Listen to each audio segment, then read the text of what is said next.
mean, other people want to make offers before you do.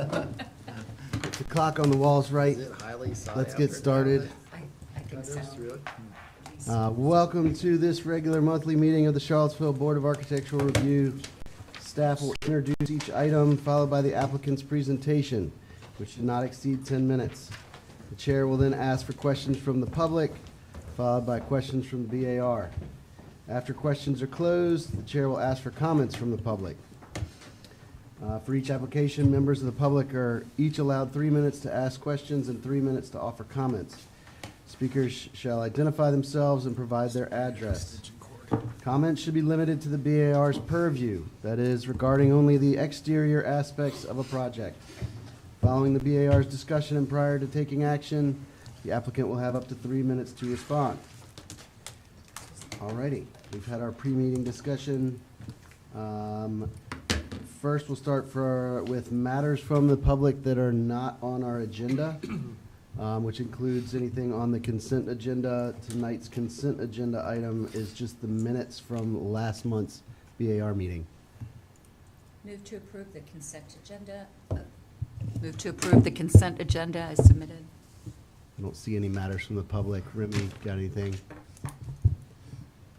We have one virtual attendee. If you'd like to speak at this time, click the raise hand icon in the Zoom webinar or press star 9 if you're joining us via telephone. Okay, our first speaker is George Ragsdale. And That's for the that's with first. you, Jen, right? Yes. Or Kat? Okay, Kat we're not does, quite not there Jen. yet. His wife, yeah.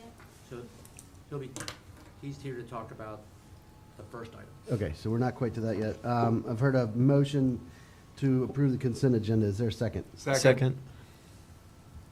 Okay. Ron by I hair. think Ron by hair. All in favor? Aye. All opposed? Abstain. And Breck abstains. He was not here last month. Thank you. All right, our first new item is a certificate of appropriateness for 807 Rugby Road, which is in the Rugby Road Historic Conservation District. Jeff, would you like to introduce this application? And Kat, I've been like calling you Jen in my head, and it's like, It's probably the last name or I know. maiden name, Jensen. and it's like I just like and so my apologies. I So. did it once, but I was like, I'm not gonna say anything before I go in front of the board. You're safe there, you're safe. Corporal punishment is allowed when I mess up that bad. All right, so this is a COA request for a project in a conservation district. This is the Rugby Road Conservation District. This is 807 Rugby Road. It is a contributing structure within the conservation district. It was constructed 1929 appears to be the date of construction, or at least plus or minus, and certainly a lot of buildings in the district were built that year.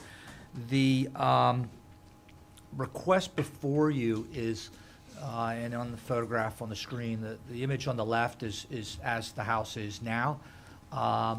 And the image on the right is, the request is to lose the top of the porch roof and to go with a flat roof. So the trim, the entablature, everything, columns, the footprint will remain.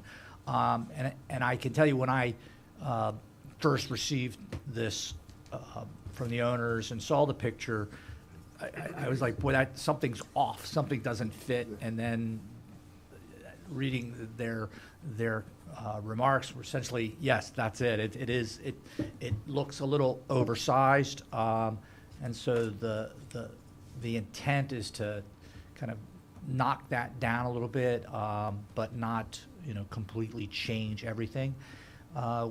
We next looked at what's going on nearby. What are some of the other porches? Because my comment to the owners was that, if the BAR allowed removal, and staff recommends allowing it, there are plenty of examples of an appropriate porch roof to go with. And so it's sort of a two-question thing. So staff's comfortable removing the portico that you see. We can document the heck out of it. If anybody ever wanted to recreate it at a later date, it could be done easily. And then there are other roofs on porches in the district that of a similar period, of a similar design, and that have the flat roof porch. So that's not inappropriate as what would replace the portico. So that's where I stand on it. Did you have any questions for me about? And then, like I said, I know Kat is here. If you have any questions, they've given it a lot of thought. And I will say in this image on the right, the shutters have been removed, but we don't have a requirement that shutters stay. I know my house, I don't know when, probably 100 years ago, they disappeared, and so it's not a. That's something I handle internally. Prefer they not be removed, but we don't tell people they can't. And certainly, if you are adding them, then we have some discussions. There's some decisions about paint colors that they've asked me about. That we can get into if Kat wishes, but really focusing on the porch, and I'll hand it back to you guys and Kat. Chair, I just want to disclose, I did offer some advice to the applicants at one point, talked about doing work, but did not actually do any work, so I don't think I need to recuse myself, but just want to disclose that to the public. Thank you, Mr. Schwartz. I agree, I don't think you need to recuse yourself. All right, let's start with any questions from the public. Do we have any? Yes, George Ragsdale still has his hand raised.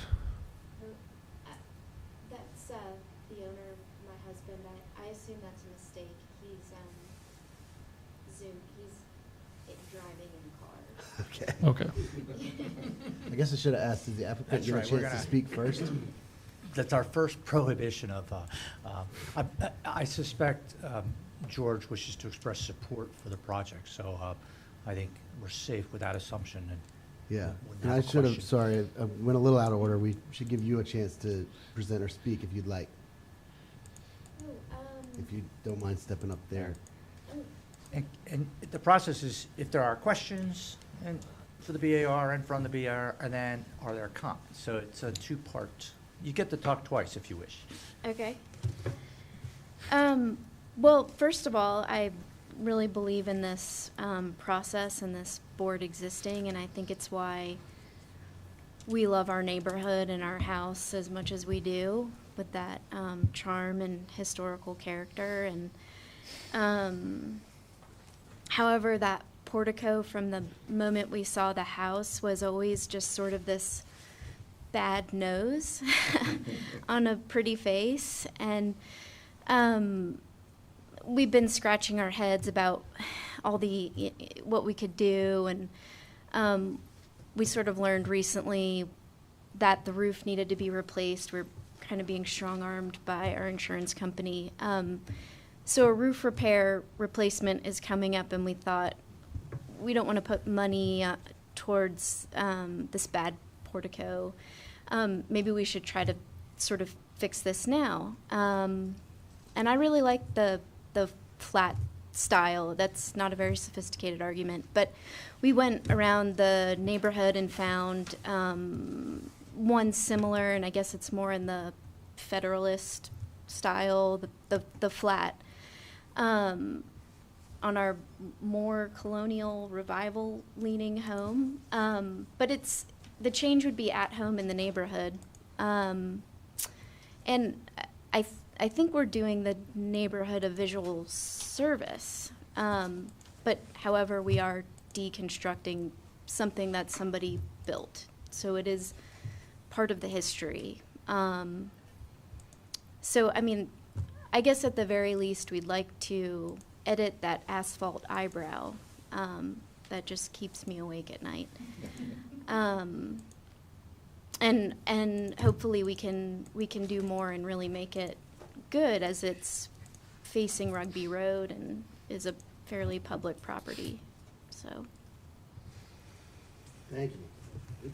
Thank you. All right, now, do we have any questions from the public? Don't think so.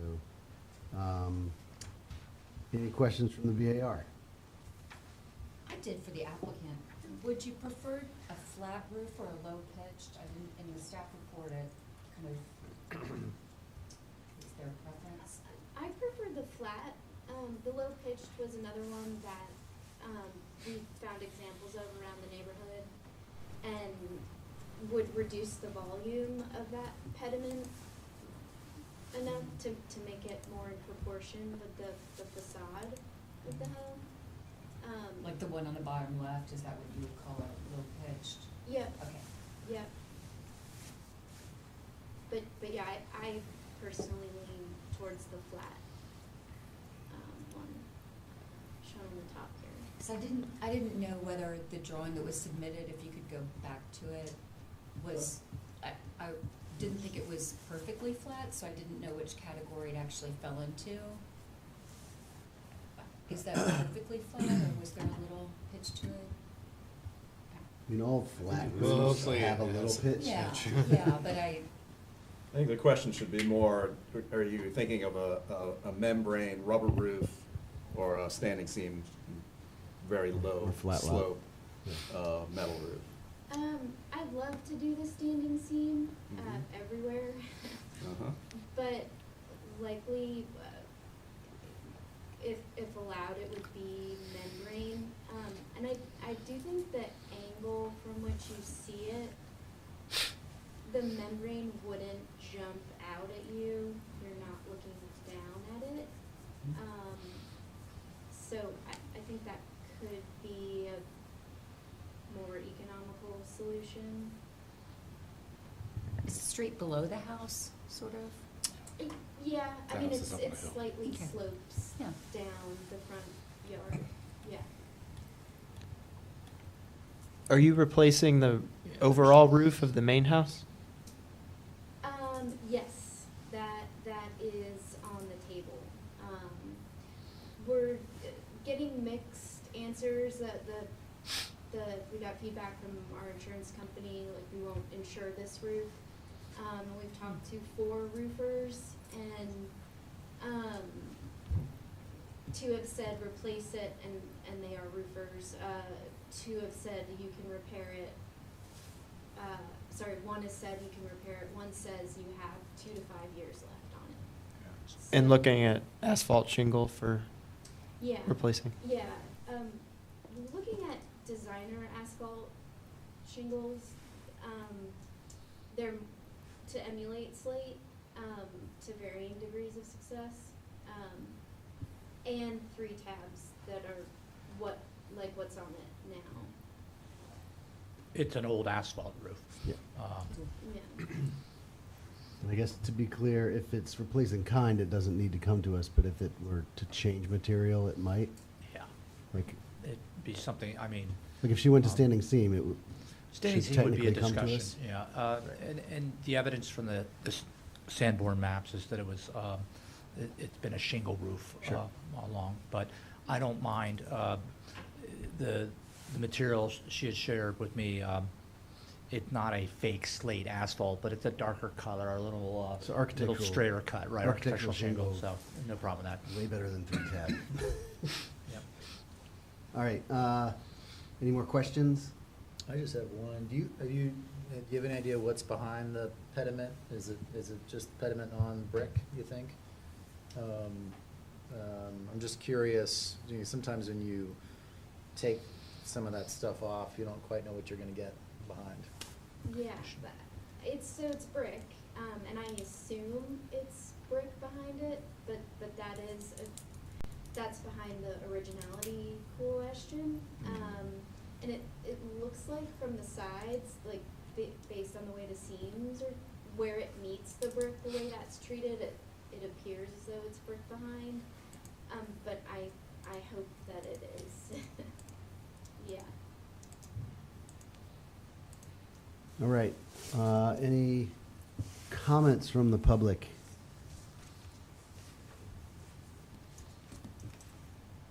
All right, any comments from the VAR?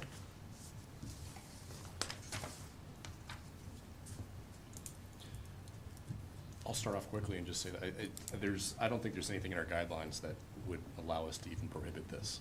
So, I think we should just move on. The guidelines say, for this neighborhood, it's important to have a porch, but they don't specify porches with porticos, they don't specify porches with any sort of style.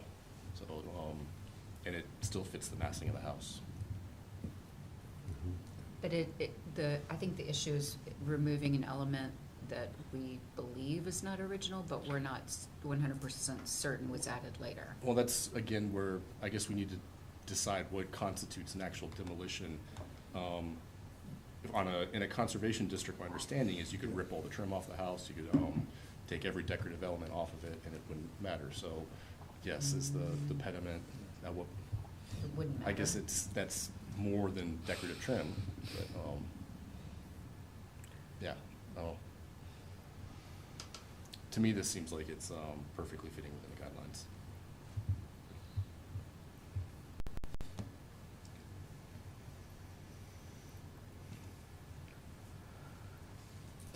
Can I ask you another question? Are you replacing the roof on the side porch also to match?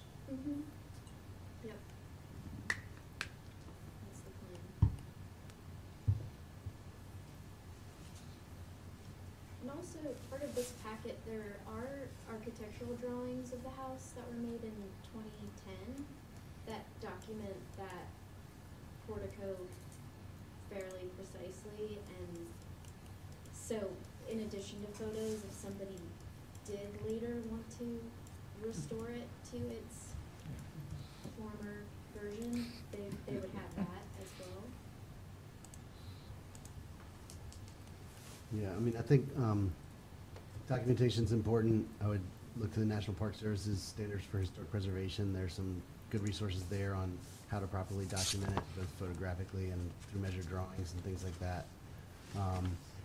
Looking at our standards for review for historic conservation districts, there's sort of a few things to check off.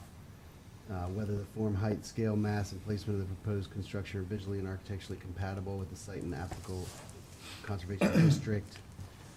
The harmony of the proposed changes in terms of overall proportion and the size and placement of entrances and windows. The impact of the proposed changes on the essential architectural form and integrity of the existing building. The effect of the proposed change on the adjacent building or structures, and the applicable provisions of the city's design guidelines. I mean, I'm not a fan of taking away original elements, but I also tend to agree with Carl that I don't think there's something that prohibits us from saying no. If that makes sense. Any other comments, thoughts? Greg? I agree that because this isn't a conservation district, it probably should and could be allowed. I don't think that if this were in a historic district that we would approve it. Right. So I'm in favor of the application. I will note that I do believe that Rugby Road starts up at the top of the hill and comes down, so I do think that even a flat roof, the material will be visible from the street, and I just would put that out there. So if that's the case, do we want to talk about, if it is a membrane roof, what the color of that membrane roof might be? And typically, they're black or white, right? I mean, I would think black or dark gray. Right. I don't know if you have any, if the applicant has any opinion on that, or do you have a preference, or? I would think black or a darker color. gray as well.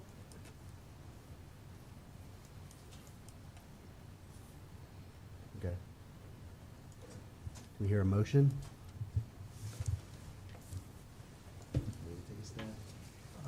I'll go ahead then. Having considered the standards set forth in the city code, including city design guidelines for historic conservation districts, I move to find the front porch alterations at 807 Rugby Road satisfy the BAR's criteria and are compatible with this property and other properties in the Rugby Road Historic Conservation District, and that the BAR approves the application as submitted. Second. Any further discussion? All right. Mr. Schwartz? Yes. Ms. Lewis? Aye. Mr. Timmerman? Yes. Mr. Whitney? Aye. Roger, sorry. Ron? Yes. And Breck? Aye. And I'll vote aye. So, motion passes 8-0. Thank you. And now, Seven? Jack, let's float that idea that you and I had. So within, or that you had, within conservation districts, actually within all the districts, I have the flexibility to review paint colors. And Kat had asked me about painting the windows and the trim a dark color. And I had suggested, the dark sash, but if the trim's dark, then all trim is trim. And so that if a dark color were chosen for the window trim, that would have to be reflected then in the rest of the trim on the house. And I just wondered if you all have any, that's sort of it's somewhat in our guidelines about trim is trim, but I don't, if you all had any strong opinions about that one way or the other. When you say trim, do you mean the casing around the windows, or do you mean the sashes? Check it out, we have a laser pointer, so now I can, so to me, like. This is why we can't have toys. We had a laser pointer. I guess my immediate response to that sentiment is that on a Victorian been really home, that excited doesn't and really thrown it. hold true. They are famous for having multicolored trim, so. Are we talking about around the front door as well? So the idea would be. Yeah, that's a good question. Well, yes, sort of definitely around the door, but columns and fence and fascia,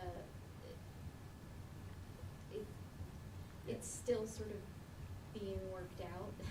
I feel like we don't have any guidelines for how to review colors in a conservation district, so I don't even know if this question is going to be very helpful, because you might get like 4 different answers Well, that's right. or 8 different answers. I'm curious, because to me, trim is trim, and sort of, trim, like that's trim, the columns are trim, and when you paint the window trim, the corresponding trim should follow. Yeah, I don't think that is a limitation we should impose on folks. Well, it hasn't been asked. Well, it's been asked to me. Well, right, well, no, but that's up to you then. Yeah, well, then that's.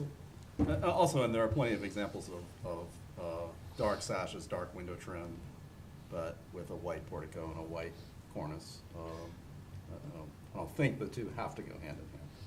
I was gonna say, I don't think they do. And Kat created this image in Photoshop, correct?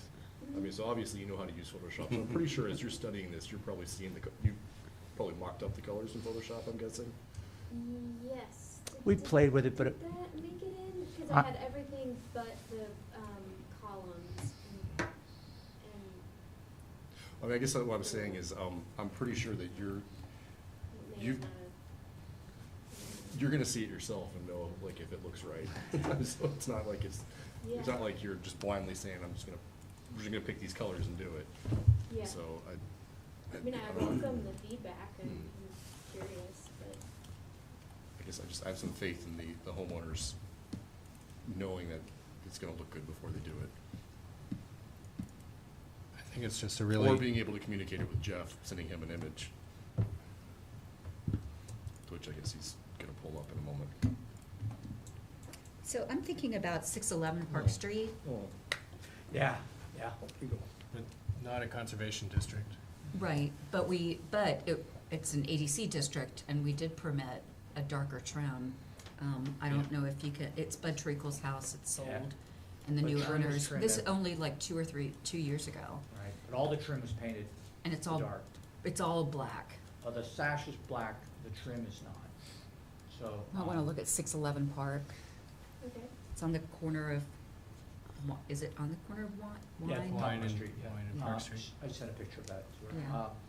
Okay, oh, you already did, okay. Well, so thank you. This is helpful, and I now, because I had felt, might be breaking the rules, but I would be fine working with Kat on something like, you know, this scheme that she shared here, that you all didn't yell about it, or you get, you know, you allow some flexibility. So there, you've answered my question, and she and I can work together on this. Right. Great. That's all I needed to hear. There you go, you're gonna, and, all right, thank you very much. Yep, thank you. Thank you. All right, our next application is a certificate of appropriateness for 712 Ridge Street. All right, and Kat, I'll catch up with you later, thank you for, you know, you gotta get home and do super mom stuff, right? Yes, if that's the protocol, that's. You're, You are allowed to escape. You're allowed to go. You're We allowed to can't. stay, you're allowed to You're also allowed to leave. hang out. If you want an excuse to stay, you can stay. For a couple more and very entertaining. babysitter. We do have an opening on the, This is so great. we do have an opening on the Board of Architectural That's Review, right. actually. Do you happen to be a business owner in a historic district? And as you can tell, we could use some female energy here. And if you parked in the garage, Patrick has parking pass free. All right, let's jump back to the, thank you all for your help on that color question. All right, the next one up, this is 712 Ridge Street. Let me try to get to an image, and then I'm gonna, no, bring you up to speed and introduce you to the applicant. So this is, oh, wait. What's next? You got it. Yes, yes, sorry. Here it is, sorry. This is a house in the Ridge Street ADC district. It's known as the Harris Carter House, built in 1922. It is contributing structure. You all saw this, I think, 3 or 4 years ago, and there was a similar request by the owner at that time to replace the windows. The situation's somewhat different. While the windows were in poor shape and have, in my opinion, gotten worse, the material that was being proposed for the replacements was just not suitable for what we allow in ADC districts, and that project was, or at least the full replacement was denied. And so there's a couple different parts to this request tonight. Obviously, go here, yeah, the windows, they're, seeking permission to replace the sash, and the frames and the trim will remain. It'll be a frame sash insert that fits inside the opening. I had recommended to the applicant consider retaining the front windows to at least maintain that historic material. The second piece of the project will, there's a request this house has, sorry, the images are not great, but there's a concrete retaining wall at the sidewalk. The applicant has asked to breach that wall and construct a driveway onto the property. That's okay with zoning, with our engineering folks, so it's really a function of a design question for you all.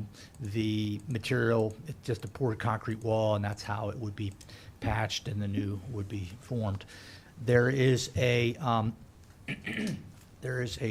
are 2 chimneys on the house. There's a smaller one that's on the back roof, and I realize, we look at all 4 sides, but this is like a venting chimney on the back, and it is in very bad shape.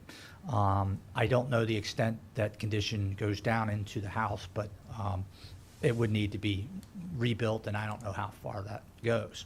So the request is to remove that, and we have allowed that at times, and then the metal roof would be patched over it. And then the last item, some of what you all had asked me in the preliminary meeting about that front door. The possibility of replacing it, and what would it be replaced with.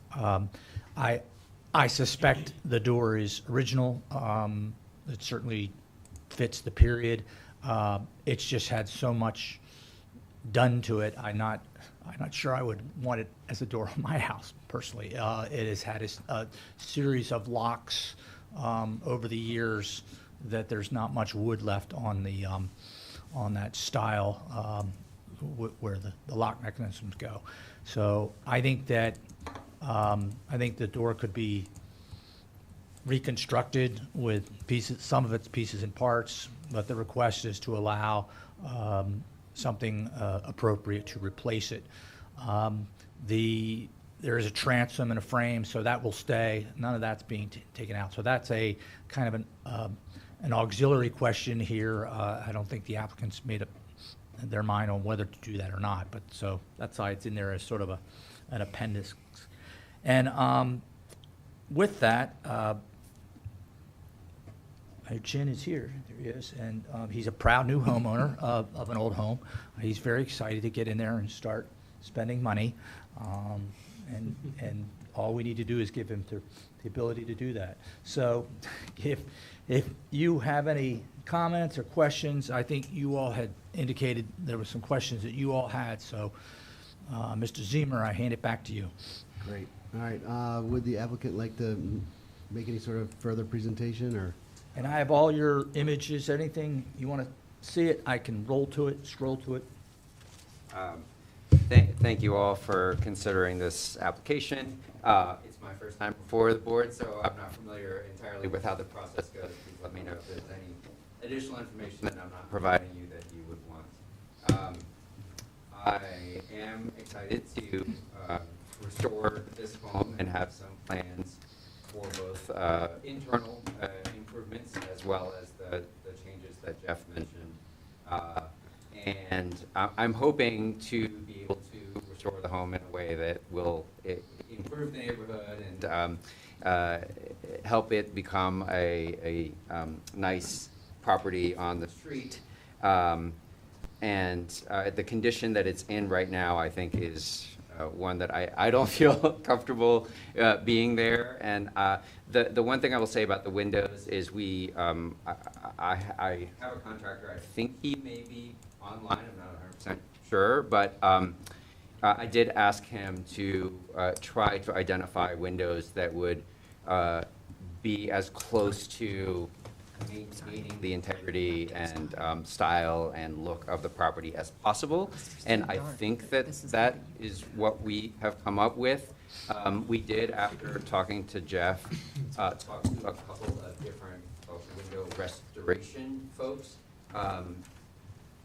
One of the folks that we talked to, Charlottesville Glass, it seems that they, if I understand it correctly, and I don't know my construction well, so I might be not describing this correctly, but my understanding is that they would replace the glass, but they don't restore the window itself, the frame, the sash, the various elements. And so I don't think that they necessarily were the right folks. I talked to someone else who does do windows and sent her some materials. The gist of it is that she said she would come out and look more carefully, but that it was of a cost that exceeded my own ability to pay, given all the other things that I would like to do to the home. But if we need to pursue that further, then I'm happy to have more conversations with her. But I did talk to her for a while on the phone, and I think she does window restoration around Virginia. She's not in Charlottesville, so that's part of the cost, is that they would have to come here. either remove the windows and take them away, or sort of stay here and work on the windows. I know there are other elements, but I suspect the windows may be of great issue to the board, so happy to answer your questions. Alrighty, let's start with any questions from the public. Don't see any. All right, questions from the Board of Architectural Review? And Chin, the contractor's not on. Oh, he's not on. Sorry. Sorry. I've got a question. And since I'm guessing a lot of the conversation will be about windows, so I'm going to ask about the driveway first. The driveway, there's not a garage, and you're not proposing a garage, so could you just explain a little bit more about the purpose of the driveway? And is it primarily for parking, and how far would it extend into the site? So, I would request permission to go into further detail. I haven't actually obtained a contractor to develop the details of how far it would go. But yes, I think the primary reason would be for off-street parking. I think that there is significant room there, and looking up and down the street, I think many, if not most, of the homes on that block and the next block have driveways. And so that would be one reason. I think an additional benefit would be the opportunity to bury the power line, which right now is cutting across the property there. So that is also an additional benefit. And I would the plan would be to cut through the concrete wall for the driveway cutout, and then curve that wall around. The property is a little bit sloped, so I think, again, I haven't hired a contractor, but it would probably either be a slightly sloping driveway or a relatively flat driveway with the concrete wall coming around the side of the driveway.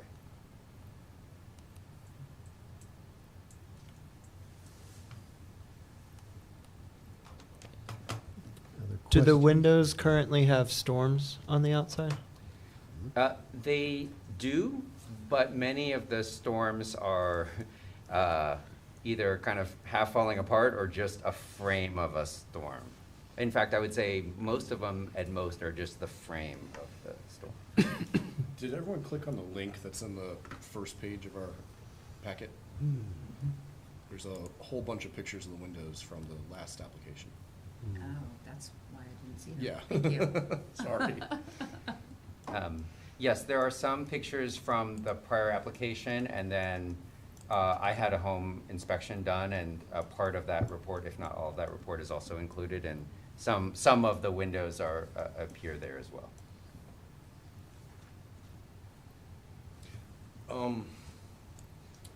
Technical question. On the sheet for the replacement windows, the specification says without HGP. Do you know what that means? I do not. Do you know, Jeff? I'm sorry. I wasn't able to figure that one out. Okay. Yeah, I'm sorry. Where is it? Sorry. That's on On the Pella replacement Oh. proposal. page 55 of our packet.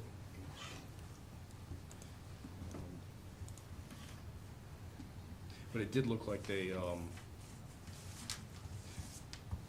I think I looked up on Pella's website.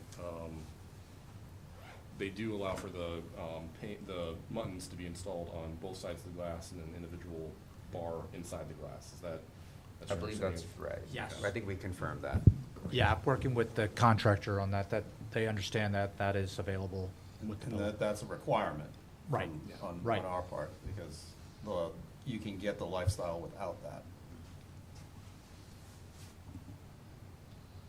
That's what makes me wonder about the HGP. Hinged glass panel.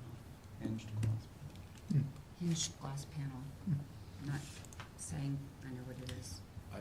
Well, I think this product offers inside between the glass blinds, so maybe that's a way to. I came up with. Or is it like where the window slides, but you can unclip it so you can actually go back for cleaning? I would hope that would be standard.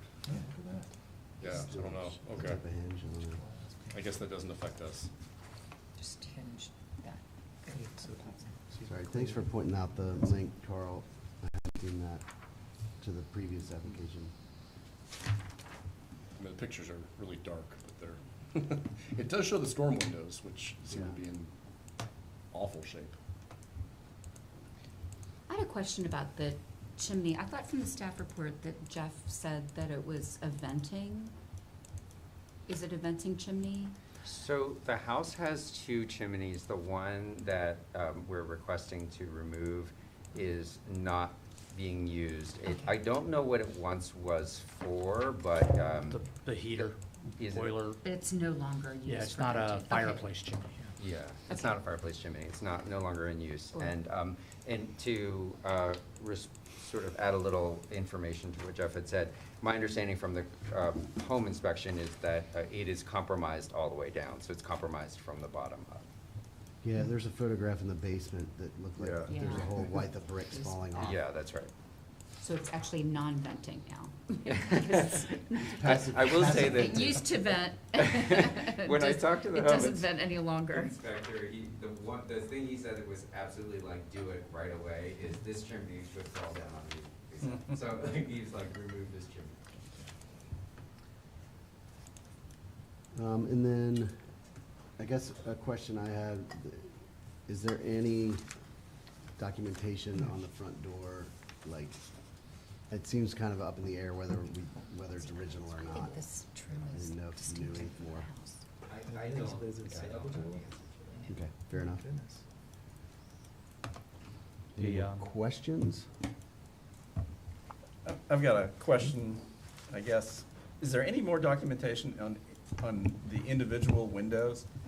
You know, when we look at these photographs, it's kind of hard to tell the actual shape of the individual windows. There's one photograph where it looks like there's wrought in a corner of a sash. But has anyone sort of done a window by window assessment, I guess is really the word I'm looking for? I haven't done a window by window assessment. I've looked at all of them because I've Yeah. walked through, but I think that the home inspector's report said that half or more of them don't open or close, or he wasn't able to open or close. And then I think, and that may have been in the original application from several years ago as well. I also can say that there are probably, I don't know, a dozen panes that are broken in some way, cracked, broken, like in some, yeah, it's something like that. But I don't have a window by window assessment, I'm sorry. Yeah, there's not deterioration, rot-wise. It's really, they've been neglected for so long, they're racking, they're coming apart. They would have to be removed and reassembled. So it's not, it's more mechanical failure than it is any fungi. And Jeff, you've been out to look at these, right? Yes.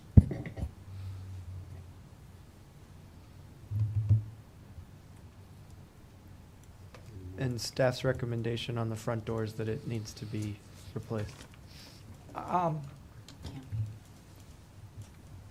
Get my image here. So the, come on, picture. I thought I had it better. So what you can see here, Harry, is the frame, it's just the multiple locks that have been installed, and then on the door itself, it's had a series of things added to it. I think it's, I think it's a really interesting piece of art. I think that it's, but if this were to go back and have the door, this is something going to a wood shop, and they're gonna remove the glass, repair it, probably reconstruct the frame. So it could be done. It would be, like I said, a reconstruction of that in order to retain that oval glass. But Are there more locks on the door than just the 2 that are shown, the deadbolt I and the? counted 4. I guess there are only 2 that appear here. The Yeah. thing hanging there is a lockbox. It's hard to, but there's. Below. Look, It's dark. There's a lot of catches on the, On the framework. on the frame, but, Mhm. maybe the locks have all patched up. Yeah, 1, 2, 3, there's 4 that I counted.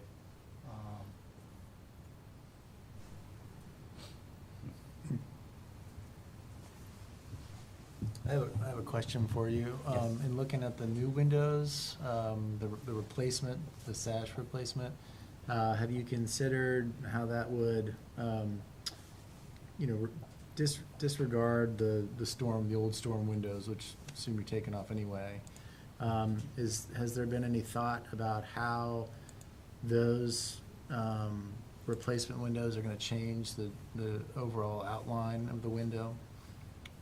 So like, for instance, are they gonna reduce the glazing by a certain amount? Or when they go in, are you gonna see basically what you see now minus the junky storms? Yeah.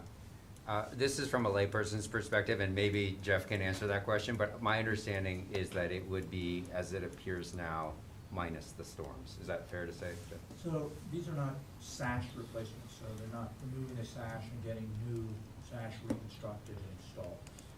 It's a thin frame, so it has it's spring An balance, insert. it won't be with the weights. Yeah. So there is like an inch reduction Yeah. overall. And I had mentioned earlier, when this was reviewed in 2019, the windows that were offered they were a standard width, so they were much smaller than it was a big flat piece of trim, of flashing that got put on and covered up the exterior trim, kind of filled that void. Mhm. These are manufactured such that the exterior trim remains, the frame is, so they fit, into that framed opening. That intent is that that's caulked, and so it retains that existing profile, the existing sill. But no, it will still be slightly smaller, but it's not significant. So it's the same kind of window. It's something where you insert it into the existing frame. It's not a full replacement, but what you're saying is this particular one has a lesser profile than kind of some of the ones we've seen in the past. Right, and they're custom made, it's a tight fit, they're intended to have a tight Mhm. fit, whereas the others were, if you had a 36-inch Yeah. frame opening, the thing was 30 inches, because you knew it would fit, you just. Yeah, you lose blocking it, right. you lose a third of your window. This does not have that. And when, the original reason these came to us back in 2019 is, and I know I mentioned a lot, I get a lot of questions about windows and what it seems to be a game that renters play with their landlords, and they will call the city and request a building safety inspection. And there's an awful lot of rental units where the windows are screwed shut, or they don't open, or they've been painted shut, and that's a violation. So that, a lot of times what's going on with these windows is that someone's like, the city came out and cited me. And when I had first gone and looked at these in 2019, the weights are there, but the ropes are gone, they're painted shut, some are bolted shut, some are just, the frame is falling apart. It's 1,001 things out there. This is where the VAR, we could have a discussion today or at some other time in the future. When we get a situation like this, do we want to go out and take a look? How do we weigh this situation here? In one of in my house, I was able to remove the windows and strip them, because at that time it was cheaper. That was 20-some years ago, and there was a guy in town that stripped windows for like $25 a piece. That doesn't exist anymore. And I have, at my house, I have about 4 windows I didn't do, kicking myself for not doing it. And one of the big drawbacks is, I know I'd have to take the window out, take the sash out. What do I put in there while I'm doing this? So there's more to it than just someone's able to do it. This is the appeal of these replacements. It is the appeal of, to be able to do it, that you can come, remove the window, and one at a time that day replace it with something new. And I feel comfortable under the circumstances of this house, its age, its condition, that allowing the replacement of the 3 walls, the sides and the back, I think an effort made to, most of the windows are similar size, so I think even could salvage whatever is the best sash and put in a little work. It's not that difficult to replace the sash ropes, but I think that that would be a reasonable balance on this one. And so that I think we're going to have to really take a hard look at how we treat windows, because it's a lot of folks like Chin who are acquiring these houses and they're sort of stuck with what do they do. And I don't know how to advise him. He's made some phone calls and it's not an easy solution. So sorry for the sermon there, but yeah, that's how I It view seems it. like a reasonable tack to take from my perspective. I mean, just looking at these pictures makes me nervous. Like, oh gosh, how would I handle this? And I've Right. got an old house too, and I've been dealing with the same thing. Do I replace and try to go higher efficiency? And I've stuck with my old single pane windows and all of their deficiencies. I like the looks. They're not as in bad a shape, but it looked like some of the side trims were rotted out. There's an awful lot of work here, and I think prioritizing the front, so making deference to the visible portion of the street, or the portion of the house that's visible from the street, and showing authenticity there, and then seeing the other 3 sides where the majority of the windows are. For more higher efficiency, something that's actually gonna work for you, that's gonna be easier to replace. Like you said, there's the whole maintenance thing. How do you deal with it during construction? So I would agree with your perspective on it. Knowing how important windows are and how much we wanna preserve them, the original ones as much as possible, because they do add a character to the house unlike any other element. And something that could be done also is by So can I, finding sorry, windows that go in the front. we'll call timeout real quick. Yeah. We're still in the question portion. Oh, are we? Good point. Sorry. So a little point of order, but I think are there any more questions on any of the topics before we move along? All right, thank you. Any comments from the public on this application? Not seeing anything, no, sir. Okay. Now we're going to move to comments from the VAR. And I would like to frame our conversation a little bit. There are 4 different, I guess, parts of this application, and I think it makes sense to, at least from my opinion, start with the low-hanging fruit and move to the more in-depth conversation. So I'd like to start with the structurally unsound chimney removal. Personally, I think that's fine. Everybody agree that Yes. it's okay? Seems like a safety issue. Great, thank you. Then, I guess the next 2 are kind of on par with each other, but we'll go with the front retaining wall and the driveway. So Greg, I you don't wanna feel start like that? there's a sufficient information for us to approve a driveway. And actually, I also don't think it is actually a driveway, it's a parking space. I think that this property is one of the southernmost in the ADC district. And I feel like we need a little more information about whether there actually is precedent or how. What I am concerned about is creating a situation where there starts to be parking in the front yards of this district. My quick, cursory look is that there are drives, there definitely are curb cuts, but they're all leading to rear of the property parking or parking structures. And this may, I don't know enough about, and now I know south of here, outside of the district, there is more, it looks like there are more parking on the street, but I don't think we have enough, together with the kind of like crude information, we just don't have enough information to really assess whether that's excessive. I was gonna actually ask what the applicant did submit on this, because the only thing I saw in the driveway looked to have been prepared by staff. Is that right? It's just a sketch that I offered in the conversation, and that's what they, And were we provided any materials? I didn't see any in? As far In the as, packet? like Well, the, For instance, what the drivable There was, surface would consist of, what, yeah, how, there's a note. how that- you girder, I mean, you're cutting through a volume. It's not just a flat surface. but yeah, it you're would be pitched up, cutting- right? Yeah. I think we've got a What- marked how- up What are you doing to photograph. retain that? Yeah, we've got a marked up photograph, and then there was a reference to, in terms of a paving surface, just what we typically go to for driveways and walkways in the guidelines. I think Breck's point's well taken that there was no formal site plan submitted, which would show us the driveway, potential parking area, which may be acceptable if it were in the rear, and then details of the retaining wall that would need to be installed, so.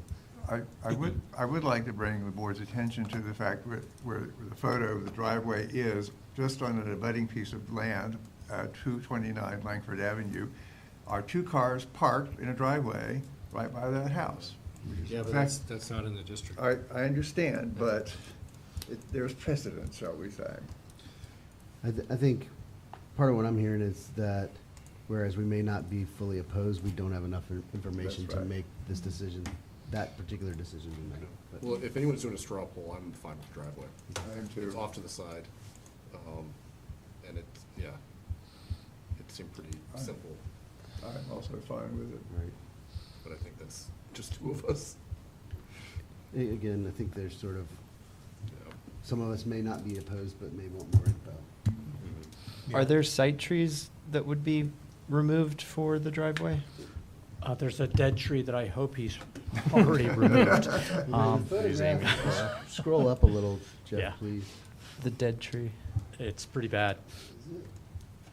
Oh, Doesn't look bad, but. Well, street view, it's pretty bad. street view. it's- Google Maps looks dead. That's like bamboo right there Yeah, above the it's a large dead tree. sidewall. And I did tell the applicant that, I said, that looks dangerous, you should remove it ASAP. So, I see, yeah.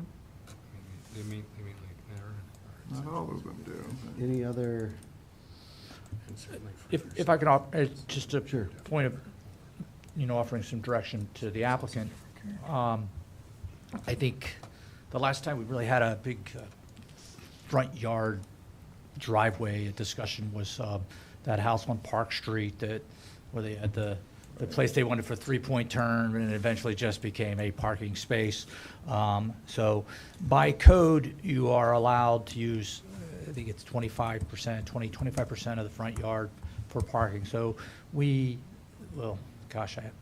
the code limits, you can't turn it into a parking lot. You all can certainly constrain things with no three-point turn place. Now, if it's paved, someone can put a car there. But at the extent to that, or the extent that would maybe go into the front yard, you all have the ability to look at that. So a drawing of some type that you'd like to see,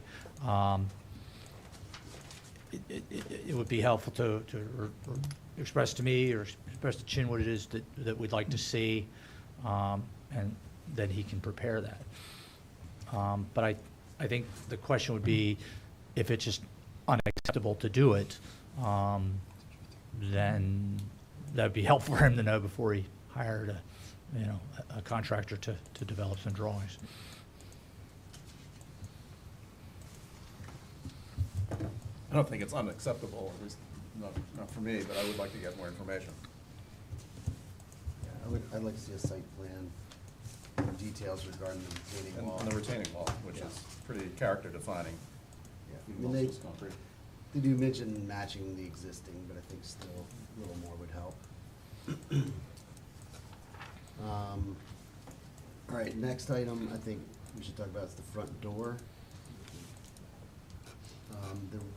I was looking at the design guidelines, there was info included on the windows and the roof. There really, curiously, aren't anything specific about doors, so I've just used typically what we recommend for windows.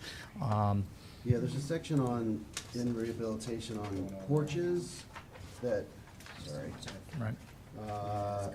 entrances, porches, and doors, though I agree with you, it's a little lacking on doors. Just trying to scan it really quickly, apologies. The one next to it. You know, there's some question about whether the door is original or not, but it has a lot more historic character to me than the suggested replacement doors here. I think that it wouldn't be an onus to ask for that to be restored. I think that that's all very doable, to patch a door lock hole and to patch a jam. Tend to agree. Thoughts on the front door? It's also okay with saying goodbye to it. I imagine it's probably got a lot of holes that have been bored into where the lock set should be.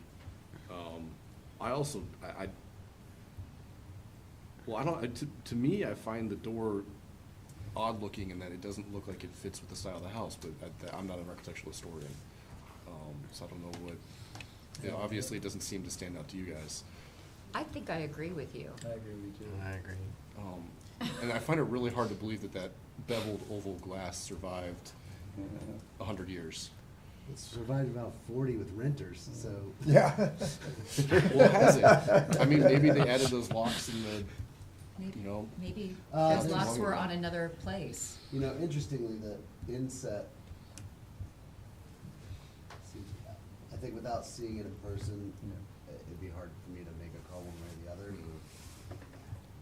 Maybe it's the replacement that I'm getting hung up on. To me, the replacement, the possible options here seem like an off-the-shelf kind of arts and craft looking detail that feels very new to me, whereas the replacement windows, I think, would not feel immediately new, whereas this does.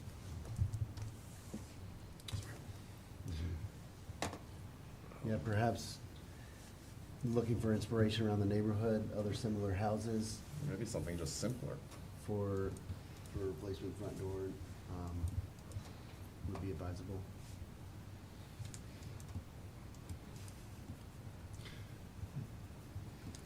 So, I like the character of the front door and think it looks like it, with a little bit of patching and restoration, looks like it is salvageable, but Yeah, it looks like it's been there a while. yeah. right. May not be original, but. And you can patch holes where locks have been. It's not that. I would, I mean, can you maintain the integrity of the? Oh, yeah. oh, yeah. And, the one thing I would say, Chin, is right now, you have a door that fits that frame. Maybe poorly, but getting something new to fit, would be, that's money either way, so it's worth exploring. I guess. It is, the odd thing about that door to me, and why I question the glass is because it's, a full light like that on a front door, you have to put a lock that has a key on the inside, which is actually an illegal lock. Otherwise, someone can just break through the glass and open the door.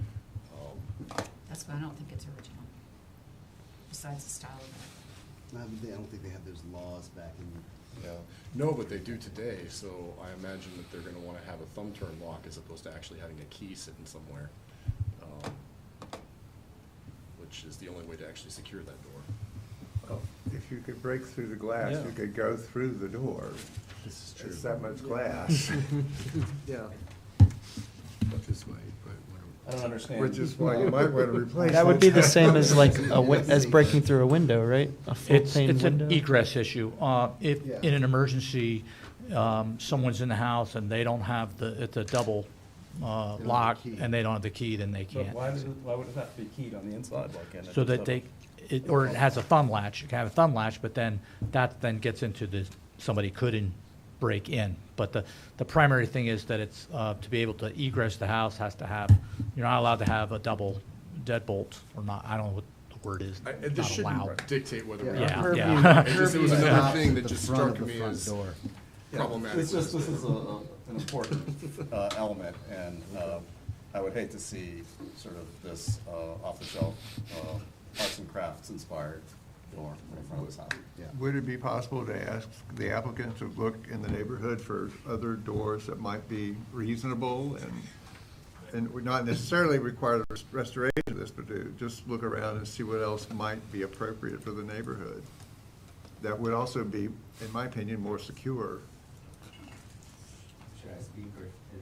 Yeah, sure. I'm happy to look around and then circle back with Jeff with additional options. If I were to prioritize the requests, I would say the door is kind of on the bottom for me, maybe Okay. because there are all these other things that I'm thinking about. Yeah. Yeah. And so I could certainly come back Okay. with that. Between the door and the driveway, I'd much rather, permission for the driveway. What's your biggest issue with it? Is it the fact that it doesn't close right, or is it just doesn't look, you don't like the way it looks, or is it, what is the, give a priority list of the reasons why you want to get rid of it? One is security, because I plan to replace once I finish the renovations, I plan to replace the lock. And so just thinking go ahead, like the security of the door, both the large glass and what the lock situation will be like. And the door itself, you can't tell from these pictures, but the wood is kind of splitting in different ways, and so I'm sure there are ways to restore it, but I just didn't see immediately for me an easy restoration solution. But that said, this is one element, and I would say, if you all were to say, what's the thing you'll leave on the table, I will happily try to figure out what to do with this door if the other things are possible. I think it could be reconstructed, using elements that are there, but it would be, a lot of new stuff. It wouldn't be Dutchman's to fix the mortise holes. It would, new rails and stiles, and it's like a plywood material that the glass is set in. It's kind of odd. It is splitting and delaminating, so.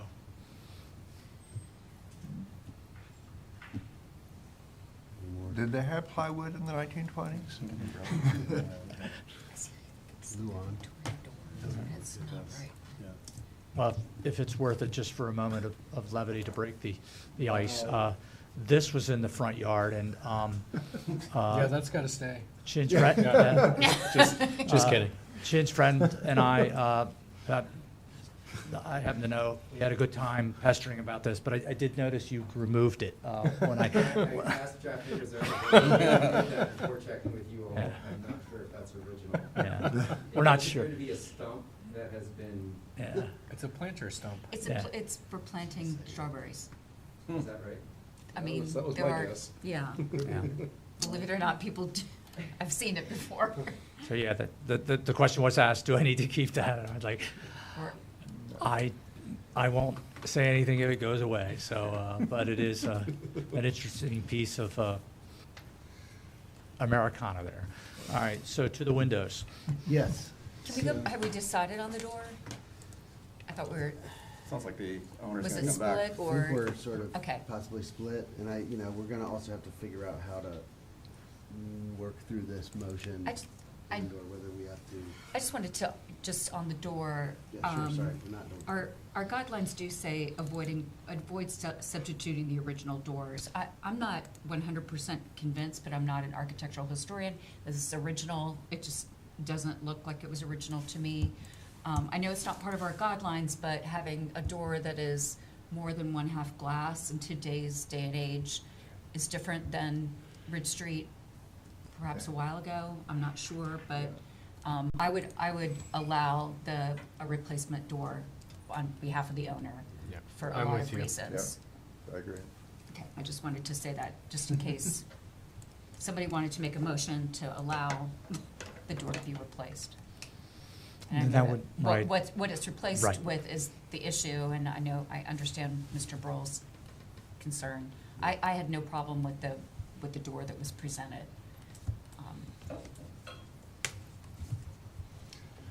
Picking and choosing battles, as we all are, right now, so. Mr. Chairman, should we Yes. vote on these, each one as a possible? That's what COA? I I'm don't struggling know. with myself, Yeah. because I don't necessarily see us approving this entire COA. Yeah. as is right now, and so, I don't know, if Jeff, is there a way we can approve It part sounds of like it? the driveway wasn't gonna get the votes. Right. Correct. This one as straw poll, I was So, okay yes, with this one's a maybe. what was proposed. The chimney's a yes. The right? chimney's a So- yes. Which are you okay with now? On the, so, yeah, the chimney was a yes, it sounds like, so the door person, I'm okay with what has been proposed. Sounds like Sherry, I am. 1, I 2, am. 3, 4, I think I'm with Roger on that. I'd like to see I more think we're information. split. we're split. And what's the split? Well, Split is, we need another member for the BAR. All those Yes. listening out there. business owners of It's it. not an approval. It's not? Right. Right, Okay. you've gotta get. Yeah. So the door, this was an example of, as I said, it was sort of, oh, well, something like this. So, so what I had heard from y'all earlier is, a little more, take a look around the neighborhood, maybe a little more exploration. That's helpful, and in the sense that you're answering the big question. And then something that is suitable, replacement door that is suitable to this period, and suitable to this district if there is something that can be, found as sort of typical. So I think that's one I'm okay with y'all trusting me on. Yep. Okay. And, Can we do that? sure, I think yes. When I came on the BAR, I was told that we can't do that, so. Well, you're not, I know a city attorney has left the city attorney's office. well, I mean, what I'm saying is that to say that is an approach, one, this door, allowing it to be removed and something put into place, and that something that's put into place will be an appropriate to this architectural period, to this style, and to this district. Those are pretty clear instructions to me. Is there a type of door, and I defer to the architects, for instance, would you want it replaced with a solid wood door? Could it be metal? I mean, I'm just thinking of things that could give Jeff and the applicant some guidance. Yeah, I would think a less, in some ways, if we're gonna replace the door, make it less ornamented in some ways, just have it be a Solid. simpler door that is wood and maybe some highlights like this. Yeah. I would say And I more- agree with the comments everyone made about the safety issues. I get that. I'm not against replacing the door. Is it, I would say more period sensitive too. Yeah. So it sounds like we have a majority if we add that language. Okay. So back to the question, can we do these individually as COAs? Yeah. Okay. No. No? Okay. Okay, we've done that before. One, It's either in, we're gonna approve the COA for the elements that are, Yeah, that this will isn't, pass. yeah. This isn't We the just won't same. include the ones that are not. Don't- Okay, so you've answered my question. but we'll come back to it at the end. Right, We won't okay. vote now. Okay. originally. No, Yeah. okay. So the separate COAs, again, very different when we were looking at a project and saying, okay, we have a COA for the height, or a COA for the, massing. These are elements that if in order to produce a coherent motion, I don't have any problem with breaking them up. Okay, great. And it's not, this house is 1929, is that right? I think 22. Thank you. Sorry. I'm just trying to make some notes of.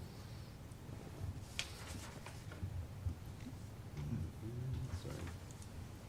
The point being is that individually addressing each of them allows some Glass. clarity, and it's not as if, Makes sense to me, frankly. you're saying, well, then we're giving you like something broad and you got to come back later for some additional approvals. There is some finality to the approval. It's discreet and it can be expressed, and I can understand at a later date. And keep in mind, there's, added siding to this house that would have originally been stuccoed, so like just the general appearance may have been a little different. Okay, everybody Ready good for enough on windows? doors? All right, so for the windows, I think we should take a moment, page 32 of the PDF, if you've got it on your screen, are the guidelines for windows. you know, obviously, window replacement is kind of one of the most contentious issues in historic preservation. We are governed largely by the Secretary of the Interior standards for historic preservation, particularly the rehabilitation standard, which many of our guidelines are based on. And I think, to sum it up, you should always take a repair before replace approach. That should always be our standard. It seems to me that in order to replace windows, they need to be sort of proven to be beyond a state of repair. For example, item 7 on this list, replace entire windows only when they are missing or beyond repair. And the first item on this guideline is, you know, a survey of existing window conditions is recommended. I feel like the application from 2019 had a pretty good photographic survey. You know, I would personally like to see that again at this effort to show kind of what things have, where exactly we're seeing this level of failure on which windows. You know, there are some pathways through these guidelines to allow for some replacement, specifically on, you know, non-primary facades, sides and rear of a building. There's also, I think Jeff alluded to the opportunity to, if you've got a good sash on a side window that meets the dimensions of a bad sash on a primary facade, you can use that sash on the primary facade. So you're using a historic element on the main facade of the building. So that's a kind of trick of the trade, if you will, that is often acceptable. There's also a lot of, you know, details in here about if we do get to replacement, then making sure the muntin sizing profiles preferably match the historic, materiality being wood matches the historic, things like that. So, you know, I think we want to err on the side of our guidelines. So I'll just sort of, that's how I'd like to frame our conversation. And I'll open it to the BAR.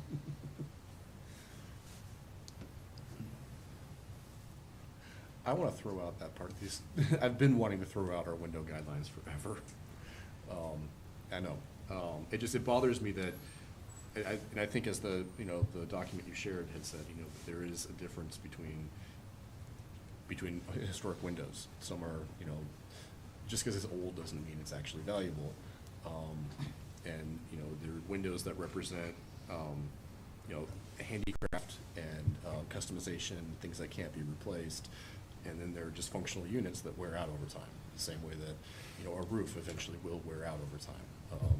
Or other items, just at some point, they have to be replaced because they are, you know, they're operable parts. They don't last forever.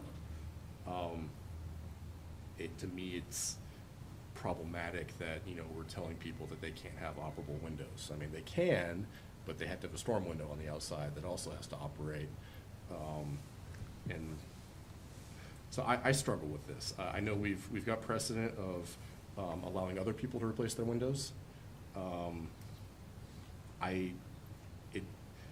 While I understand the desire to keep the windows on the front facade at least, I also struggle with that a little bit because, I mean, that makes sense if you can do internal storm windows and, you know, if you're on close to a street where someone can appreciate them. But it seems to me that this house being set back so far, it would do more for the character of the house to get rid of the storm windows, and actually have functioning windows that can open, close, be airtight, you know, allow them to get fresh air and a breeze when the weather's right, and allow them to keep the cold and the heat out when the weather is not. So, yeah, I think one of our purposes on the BAR is to offer exceptions to our guidelines, because it would be very easy just to use the guidelines as a code and end up with, you know, have like a picture book sort of building code for historic districts. So I'm just going to start this by saying I'm okay with replacing the windows. I think they are pretty far gone. The storm windows are definitely need to be replaced, and I accept the applicant's description of it being too difficult for them to actually find someone to do the repairs. And I think we do need to take that into consideration.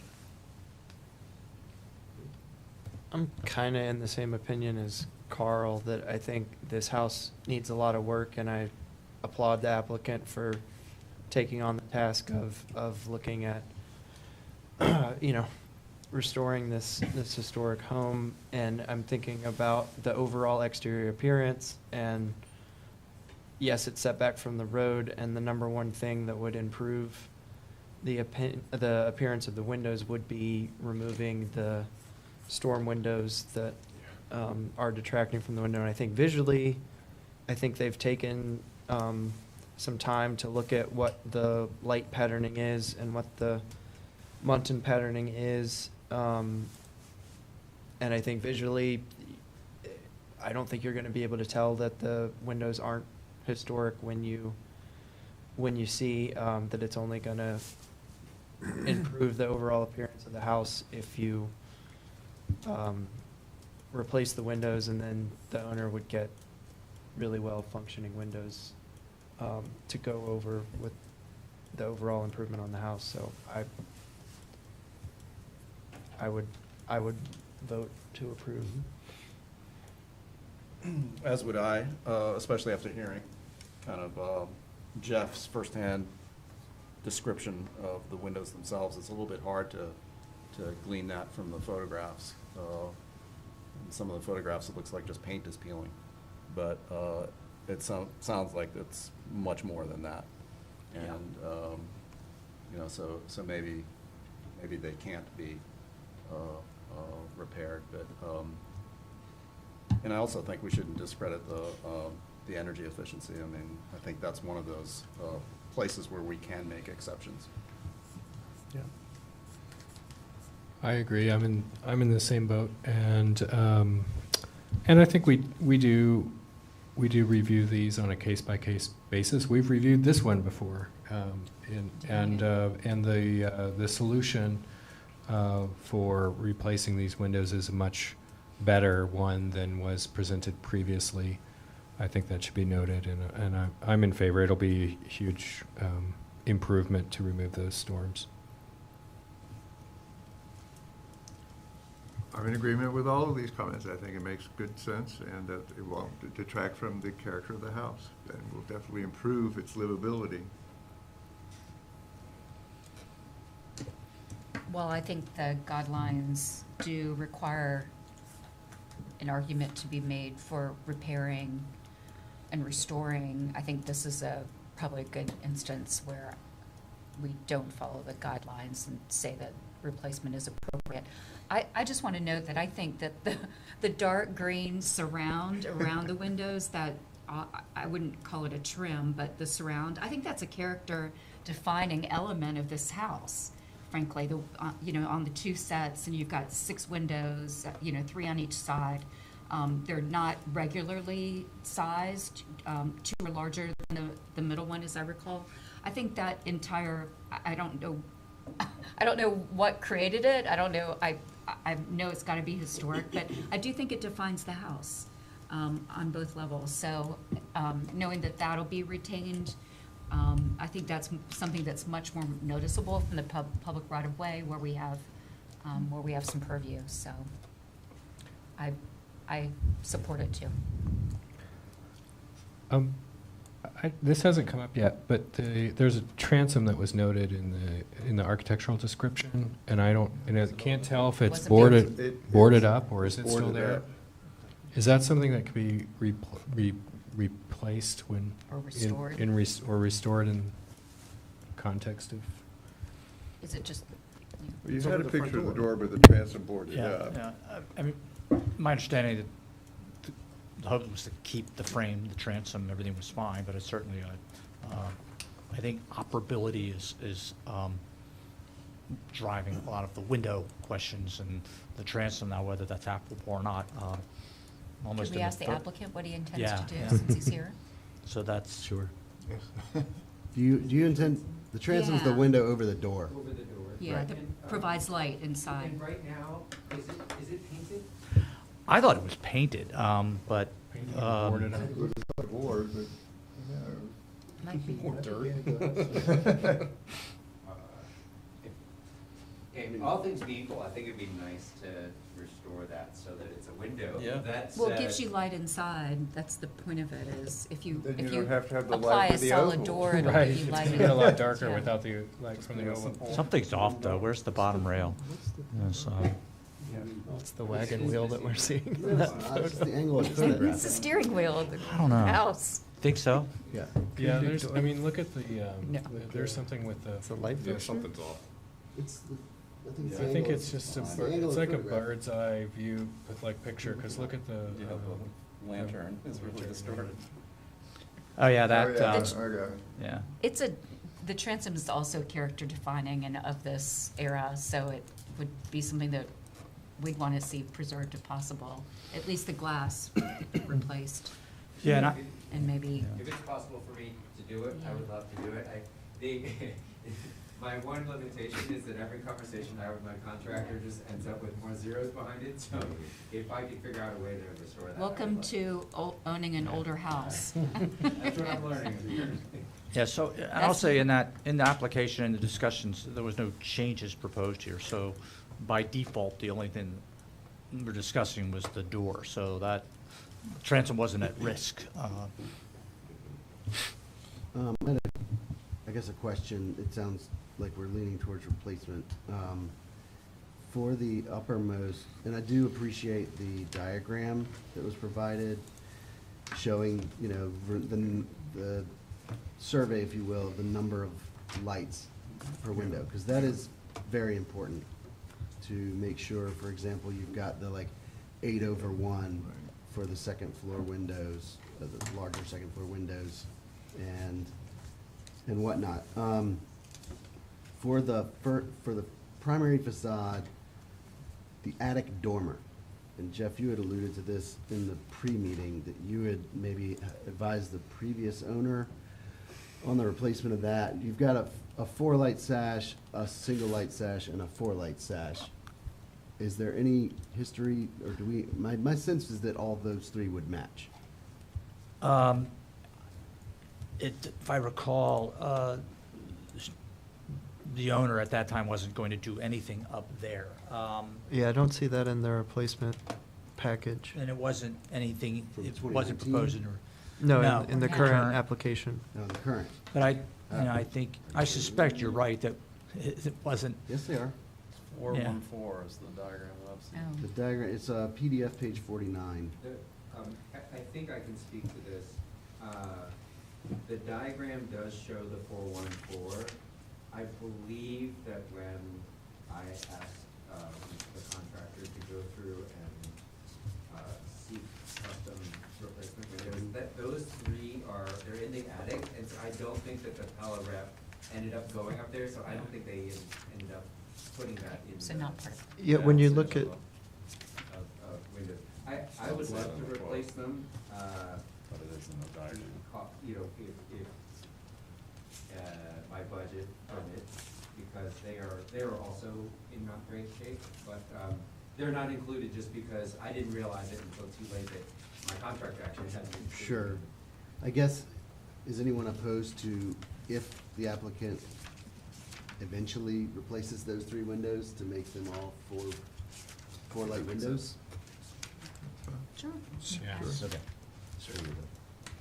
Fix that. It's unfortunate, the black and white photos we have in the application are, it looks like you'd be able to see them if they just weren't pixelated. Somewhere in City Hall, you might actually want to figure that out. Yeah, I mean, oftentimes in attics like that, someone may have put a window unit air conditioner up there, Mhm. and so Yeah. that could be where that sash got replaced at some point. I mean, Say that. the description probably from Eugenia Bibb was that a 3-part window with 1/1 double-sung hash is in the dormer. So that's not what's there. That's not what's there now. Now I recall reading, I think they're just sash that are hinge sash. So it's not a double hung window, but they're, Right. because I've seen that description before. It's just someone grabbed a sash and stuck it up there. But, Yes.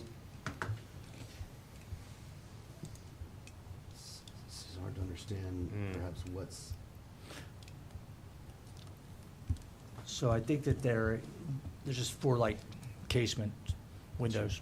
They're not double hung, so I would think you could say in a motion that those windows could be replaced as well. And, or, I mean, that's, I don't know how you're planning to use the attic, Chin, or just get a sash replacement and put it in place, get a sash made. You're not, that's, because it's not, and I think it's not, there aren't stairs up to the attic. It's not if I recall, there's, I think, a scuttle hole somewhere, but, so Okay. it's not like a room up there. At least I didn't get up there. interesting. So how do we want to craft a motion? I, You got an idea? are you still talking about the attic windows? Oh, Or can we well- leave those out? Yeah, it sounds like we're good on the, Good on that? window replacement, we're good on the chimney. We're good on the chimney. We're And door. majority on the window replacement. I'm And- happy to take a stab at a motion, Mr. Chair. if Sure. That's good, unless somebody else is ready to move along here. Yeah, I'm trying to figure out. Well, you'll get to the conditions part, so. Yeah. Having considered the standards set forth within the city code, including the ADC design district guidelines, I move to find that the proposed window replacements, chimney removal, door replacement, and alterations for the driveway satisfy the BAR's criteria and are compatible with this property and other properties in the ADC district, and the BAR approves the request with the following conditions. On the window replacements, I'll defer to, go ahead, fill in the blank. No, if we can reverse a little bit, I don't think we were okay with the driveway. But I was gonna make that a condition. I thought we were going to Okay. approve do we want the driveway to come back, or did we want for Jeff Sorry, to approve the, Well, I'd also just note that the door No, is we want not it- listed in this. and the door isn't Version listed, is so I added it. Okay, thank you. Yeah, I didn't okay, hear that part. so Apologies. I'll delete the alterations for the driveway from my motion and insert the following conditions. Gentlemen, give me the conditions you want on the windows. That the low-profile replacement windows without additional sash, as specified in the application, have to be limited to that. The application doesn't specify a simulated divided light, but we all agree that that Simulate, has yeah, to be a so requirement. SDL With lights. spacer bars. With spacer bars that are set in between the panes, not slap-ons.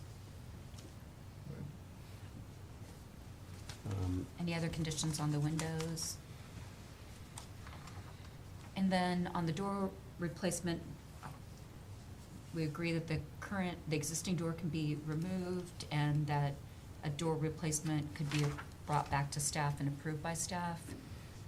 I would, Encouraging the applicant to review the doors in the neighborhood and the surrounding properties and see if there's a door type that may be appropriate to the era of this house. The language earlier was a simple wood door appropriate to the district, sensitive to the period.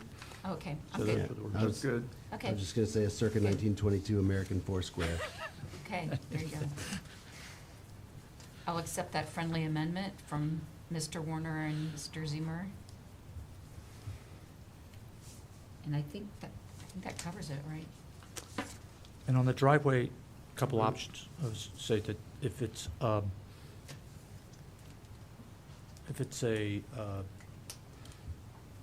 it could be something that's brought back on a plan for the BAR record and addresses the concerns that, no parking in the front yard, et cetera. So that's one way. Although if it's really a further evaluation of the whole, then I would, omit that and treat that separately later. I removed it from my motion because we're not approving it, and I think several people Okay. thought we didn't have enough information to approve it. Right. And that it kind of requires a resubmittal, so Makes sense. just trying to simplify.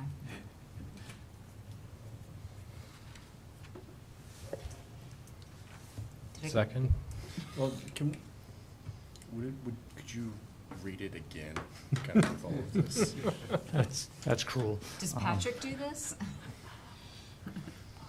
I, you what I've can- heard expressed, we could play back the video. There were specific points made. I'm not sure I could repeat it right now. So it's, SDLs. we're approving the windows, just, we need to confirm that they will have the SDLs with the internal spacer bar. In the low profile without new sash that was, That doesn't, I'm not sure what you mean by that. Just inserting the window Right, the into ins- the sash as opposed to taking the Into the frames jam. out. Correct, which is what they've, Into the Right, jam. exactly. right, right, as, okay. So I yeah, don't- as submitted. that's why I don't want to add more language, because Right. they've submitted it. Okay, good. But at the end of that, I said as submitted. Okay. It's the applicant Mhm. submitted. Not accepting the driveway, accepting the chimney, and then your comments on the door about finding something that's period appropriate. Period appropriate to Foursquare was added, You want me to try it? and Try it, you want me yeah. to try it, Carl? I mean, I think I got it, but I just want to, does that, everyone else, we're all, or if you want to, So just the for formality. proposed window replacements, conditioned on that they are a simulated divided light window with an internal spacer bar, the chimney removal, and the door replacement with something that is in kind with a circa 1922 American Foursquare, drawing inspiration from the district. Sounds great. And we just don't mention the driveway. Is that the right, if we just leave the driveway out of the motion, I then just- it doesn't get approved? Well, I would just omit it and state that it's omitted. We are, we are omitting approval of the proposed driveway. there just weren't details submitted to us. We just need a little bit more information. And then A site plan. it's not unusual to make a recommendation. And so this is the motion, you vote on that, but you can include in it any specific recommendations about the driveway such It that would they be in can, the discussion. you know, or. Right, so we've had a second, Vice we are in the discussion, I suppose. Okay. If we're recommending a driver, are we recommending that it goes back far enough that the car would not be I in front of the house? I would just recommend. I think it would be a stronger application if the parking were beyond the front plane of the house, or if the applicant was able to make a argument, or, you know, that there is significant precedent in the historic district for parking in the front yard, because it's really parking. If it's not driving anywhere, it's Oh, not yeah. driveway. Yeah. Yeah, we can't police where someone places their car, but it could come down to the, that the driveway, the intent is that this is, you know, it will be extended beyond the front plane of the house, and that it will not have a turnaround, and it will not have an additional parking space in the front yard. But I'm just saying, and I realize we're offering instructions, it's not enforceable to say you can't park in the front yard, Sure. yeah, that's all. All right, any further discussion? All right, I'll call a motion to a vote. Mr. Schwartz? Yes. Ms. Aye. Lewis? Mr. Timmerman? Aye. Mr. Whitney? Aye. Mr. Burrell? Aye. Mr. Bailey? Aye. Mr. Gastinger? And I am actually going to vote no. All right, All right. the motion passes. May I ask a question? Sure. About the driveway?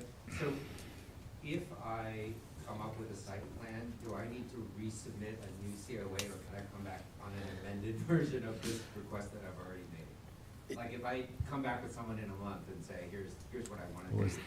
I just about that too. Yeah, it puts me in a tough spot. Let's discuss that. Yeah, that's sort of that's on me, in my lane, not theirs, and we can review it. We'll talk out of school, that'll help. I just wanted to make sure I knew what the process was. And just another question about clarification You is, should give an answer. no, you can't, okay. And is the. No, I think you're an applicant and we've just not approved something, and I think you have a right to know what the process is instead of we'll talk later. So I would say, yes, you do need to submit it for certificate of COA, certificate Right. of appropriateness. I just was not gonna get into the Yeah, details, so. But I think because it's a public hearing, we are required to say that to the applicant. If you are aggrieved, you also have the right to appeal, and the chair can give you that process. Because we basically, by not approving it, we've sort of denied it. Although we feel, if you listen to our comments, Yeah. I think we're favorable, we just need more information on that. So hopefully we would lean towards, reviewing it and approving it. I'll take my other questions. Thank you. I don't want to take any No, more. it's Thank okay, so you much. deserve it. Thank you, everyone. Thank you. Alrighty. Thank you, everyone. Our next agenda item is a certificate of appropriateness for 0 Park Street,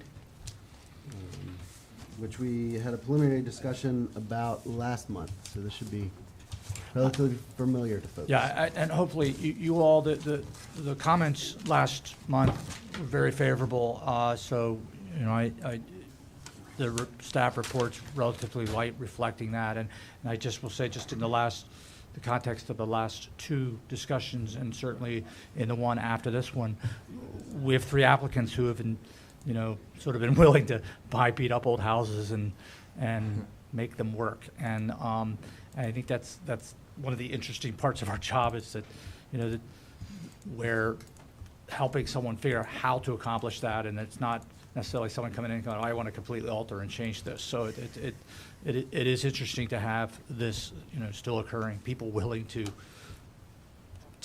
do what Michael and Jen and Jeff, I'm sorry, Kat and Jeff are embarking on. So this next one is a COA request for a new residence at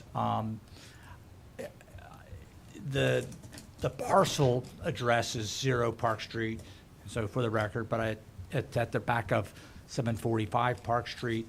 I suspect at some point it will get a separate address. I don't know, but that's why I just do the caveat of the 0 Park Street and behind 745 Park Street. So, and as Mr. Zemer pointed out, you all did. Sorry, I'm scrolling. I know you don't have it there, but I try. You all reviewed this last month in a preliminary discussion. There's an existing house there. It's a 1960s brick rambler. You all had some time ago, Kevin had brought in a request to demolish that and possibly construct something new. And that COA was approved. This new request won't touch the old brick rambler. It's not even part of the discussion. So, but just to make the distinction of that, you had looked at this property before, and getting there. Okay, here we go.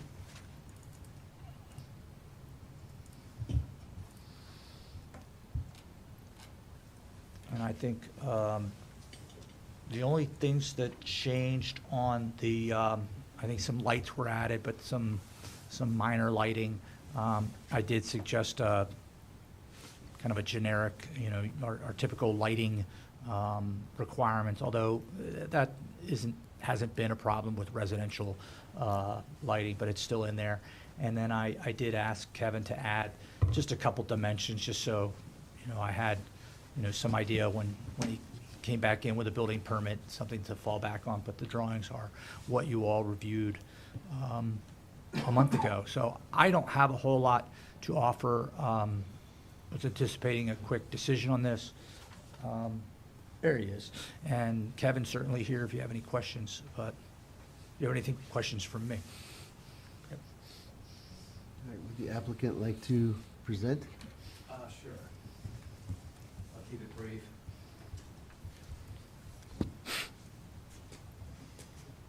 Thanks, by the way, for fitting us in last minute. We appreciate it, and your comments. Really, almost nothing has changed from what I showed you last month. It's a modest structure. It's far from public ways. We're not touching another building, much less an historic structure. And I think the presentation materials make it relatively clear what we're doing, so I'd be glad to take questions. All right. Then we will start with questions from the public. Nope. All right. Questions from the board. A question for staff. Sorry. As you turn off your microphone. There is an indication of a future phase for a walkway and a future phase for a parking apron. Are we okay to just say that's all right as well? Or do they need to come back for that? I'm looking at the site plan with overall dimensions, which is sheet 149 of our packet. Yeah, I mean, I don't, when something says future, that's future. The discussions at the preliminary were, everything was sort of going to stay as it was. There was no new driveway or anything being added, so, I mean, you can certainly, I'm comfortable you clarifying that those are future. Well, I but guess it would be kind of silly if they had to come back. I agree with for you there. A little extra paving. So Then I'm I wondering would- if we can just include that in the. I would suggest you pirate the suggested condition from 712 Ridge Street about paving material. Okay. Good point. Right, we really would not mind coming back with more information about those two things. Once, we just really haven't done any design work on them yet, honestly. Okay. Well, that makes that even easier. Okay. Any other questions? All right. Comments from the public? Nothing, nobody, All right. nope. And comments from the board? I'm supportive and ready for a motion. I do want to note that I don't think we've ever had two COA applications on adjoining properties ever that I can remember in Yeah. one meeting. How is this? Well, and I- Neighbors both I'm like the before opening us. band. Yeah. And The opening. Kevin are the thanked opening. us. Stick Yeah. around for 7:47 after. When Kevin called me about a preliminary discussion, I said, well, I just had a cancellation, so he really owes Jeff, his neighbor, thank you. So, Last meeting. yeah, thank you, though. It's teamwork. Yeah, I've got nothing to add. I mean, we went over this last time. Yeah. So a nice little project, and it doesn't impact the historic district in any way really, but it's also just a nice little jewel of a project back there. Feel like making a motion? Have to read. Yeah, just a I little. guess the right one. Having considered the standards set forth within the city code, including the ADC district design guidelines, I move to find that the new dwelling at 0 Park Street at the rear of 745 Park Street satisfies the BAR's criteria and is compatible with the property and other properties in the ADC district, and that the bar approves the request. Second. All right, I'm just gonna call a overall, all in favor? Aye. Yes. Any opposed? The ayes have it. All right, thanks very much. Congratulations. Enjoy. Thank you. So sometimes we can be quick. Yes. Who seconded that? Ms. Lewis. Yes. Oh, sorry. Alrighty, and as the opening act just told us. Part two, Park Street, Part Two. And Our next application is 747 Park Street. now, I have, does this have additional, or is it the same as? There's a PowerPoint on there. Okay, cool, I got it. This is a, Things on the application. not a problem. Let me crawl it up. It's a computer virus, actually. That's fine. You know, it can't hurt Windows 1, believe me, it's, Windows 1. yeah. They'd give me a reason to get a new laptop, I would owe you. Windows 1. I believe it. Which one would you, Yeah, the PowerPoint. I included a PDF of it too, but. oh, I see, sorry. I am gonna get my eyes fixed in 3 weeks, I'm so excited, I can't say I can't see straight, because I currently can't see straight.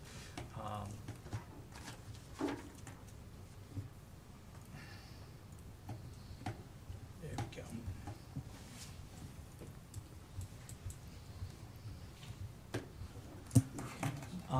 So, and I'll very quickly introduce this again. I know it's It's been a long evening.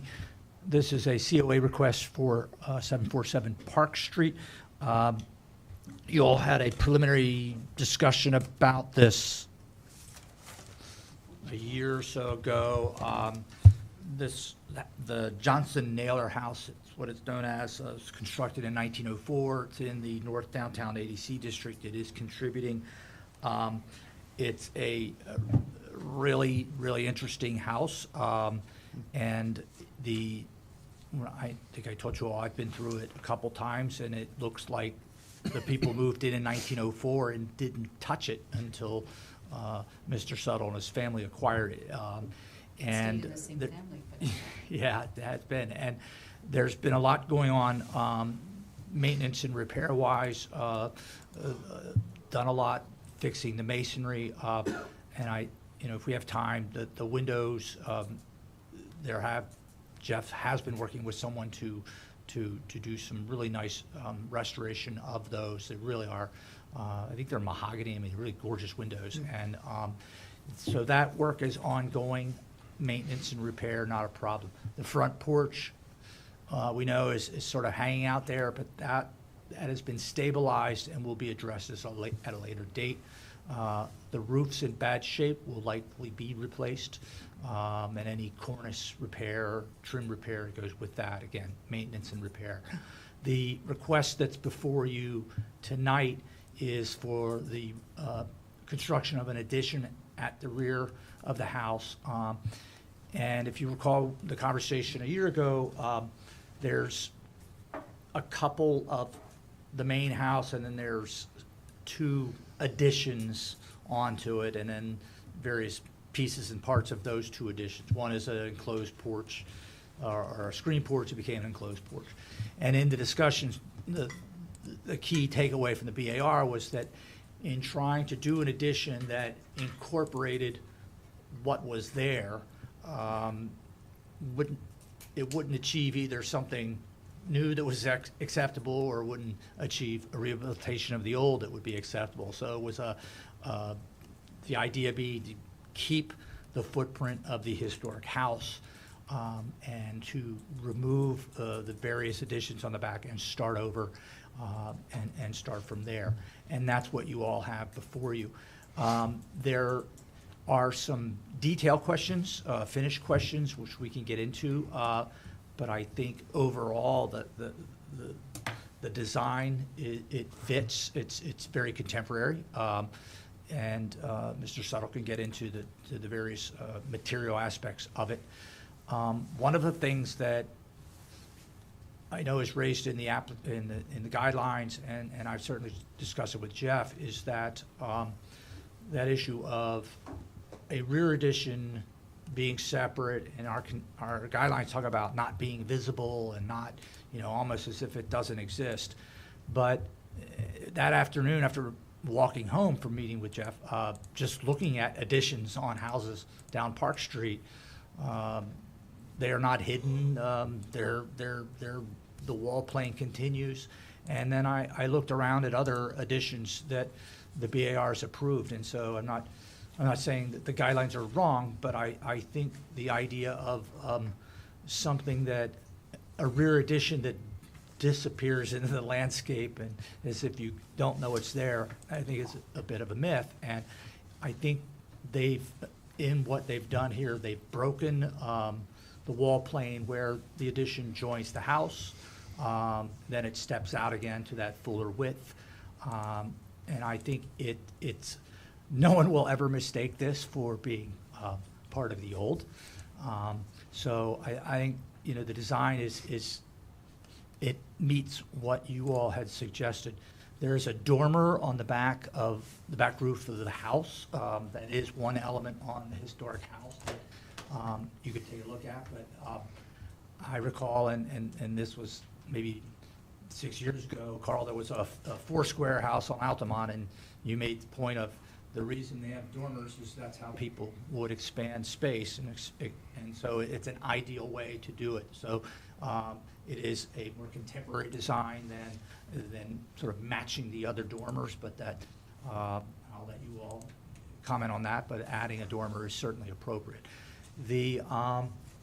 I did talk to Jeff the other day about gutters and downspouts. It will be a flat roof inside the parapet, and the intent is to have it drain scuppers and downspouts. They're not shown, but that's a detail that, you know, it's not like we don't allow those, but it's not shown. But if you had any questions about that. The materials, there are, you see in the renderings, some variation of bricks, some variation of I'm saying a concrete wall, but a smooth surfaced wall. There's some options. I think it's really gonna come down to how much salvageable material they can get out of the two existing rear additions. So it maybe won't be able to say with certainty what will these walls, you know, exactly be. So some direction on that variation, or if you, I mean, support against whatever, but some direction on it, but there's no way to really say this is what it will be exactly. And I think there were a few other things that I did note in my discussion, some items that I thought would be helpful to, I suspect you all want some clarification on, but more to make sure we know what the details are, and if there are any questions that we're able to articulate those tonight, so that if they can't be answered tonight, we'll get the answers for you. So I don't want to, that's where I am. I'll hand it over to Jeff to go walk through right now, unless you have any questions for me.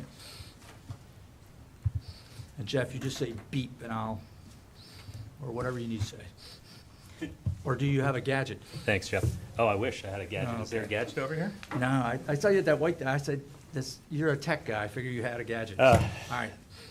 Yeah, thank you for everybody's time again this evening. Good to see everyone. Same group as last time. Always a good thing. I do want to just real quick before I start, want to express my appreciation to Jeff. He is a busy guy. He is sometimes hard to get a hold of, but the responses are always just thoughtful and thorough and hugely appreciated. So thank you for that, Jeff. Sometimes he enjoys his job maybe a little too much for my pocketbook, but appreciated. So I tried to pull together a lot of information and provide a very thorough application. Hopefully folks had a chance to sort of look at that. Jeff summarized, obviously, in the staff report. Jeff, why don't we just go, so the presentation is just, I pulled together a few slides just to highlight a couple things from the staff report, and then actually there's a few slides at the end that just relate to a little bit of back and forth that Jeff and I just have done in the last 2 weeks, or two plus weeks, about some of the details that weren't maybe explicit in the application, but to provide some context and thinking there. So I think Jeff summarized this, right? So that was a little over a year ago. I don't expect you all to remember it, but the guidance was it's going to be complicated, and you're going to confuse the old with the new if you try to keep the existing stuff that's in the rear and wasn't anticipated or wasn't original to the house. So I just sort of provided a reminder here. The guidance also was to avoid, previously showed sort of an all brick exterior. And then there were a couple other, sort of additional discussions around support for replacement of the roof, support for replacement of the built-in gutters that are really problematic and made a mess, and then a strong desire to preserve the original windows and the wraparound porch. So with that in mind, I'll just go to the next slide, if you would, Jeff. Remove the existing material, existing rear addition. Check, we did that. We've updated our design specifically to incorporate that. You all encouraged a more contemporary style and even sort of maybe a very modern style. Check, we took that to heart, and we have come back with something that is very different and distinct. certainly as compared to maybe what we originally proposed. So similarly, materials, which we can touch on in a little bit, as contemplated, stucco, a smooth surface or similar is what's contemplated for the majority of the addition in the rear. And then, of course, there was similar, but maybe a different outcome to the discussion earlier tonight. There was a strong desire to preserve the original windows. We've spent the last, actually I spent sort of many months meticulously restoring the windows, the door casings, and the transoms. Original material, sort of we reused all the original materials wherever we could, had to replace some of the bottom rails, actually a bunch of the bottom rails because they were completely rotted out, kept all the original glass, steamed them, cleaned them up, made them look very nice, rehung them with the original sash weights that were actually still in the pocket. So I'm hoping, that's a long way of saying, I'm hoping that I earned some goodwill with that and demonstrated sort of where we're really trying to go with this house ultimately. Front porch is messy just because it's in such bad shape, but as Jeff indicated, plan is to stabilize that and eventually down the road, I think that's let's call that phase 2 or phase 3. That's going to be a massive project in and of itself. Next slide, if you would, Jeff. Yeah, so here just a couple quick shots of the proposed addition, right? The proposed addition is in blue, the original house is in gray up front. So the image on the left is if you're sort of, that's the side of the house facing Park Street. Similarly, the image on the right, that's sort of more or less the side facing Park Street. The addition is tucked in behind it.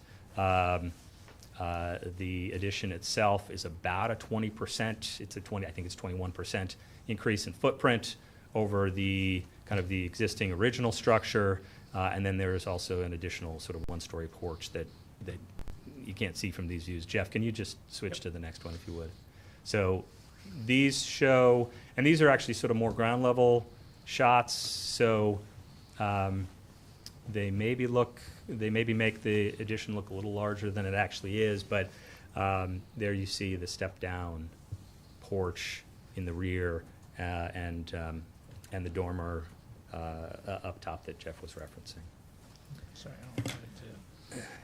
Next slide, if you would. Yeah, so I'm not going to go through all these. These were in our application. I just wanted to make a point of, I went through the guidelines in detail, and intentionally we tried to be thoughtful. We checked a lot of boxes in the guidelines and tried to be very sort of specific and thoughtful about that. So this is I'm having trouble seeing because my eyes are My power. similar. Sorry. Trying to make my computer keep going a little longer, but. So sorry. this first two, so that's the specifically the new construction and additions, the guidelines and I pulled out, all the elements that we were, checking the box, a lot of the elements. So the next slide, Jeff, is. Here we go. This is rehabilitation. This is all the stuff we're doing on the front of the house. Really, the front of the house is going to be all sort of repair, restoration. It's being kept as is. Really, the only sort of substantive changes, so to speak, are going to be in the rear. So, one last slide, I think, on this, Jeff. Oh, okay. There were two. Well, so anyways, there were two. Yeah.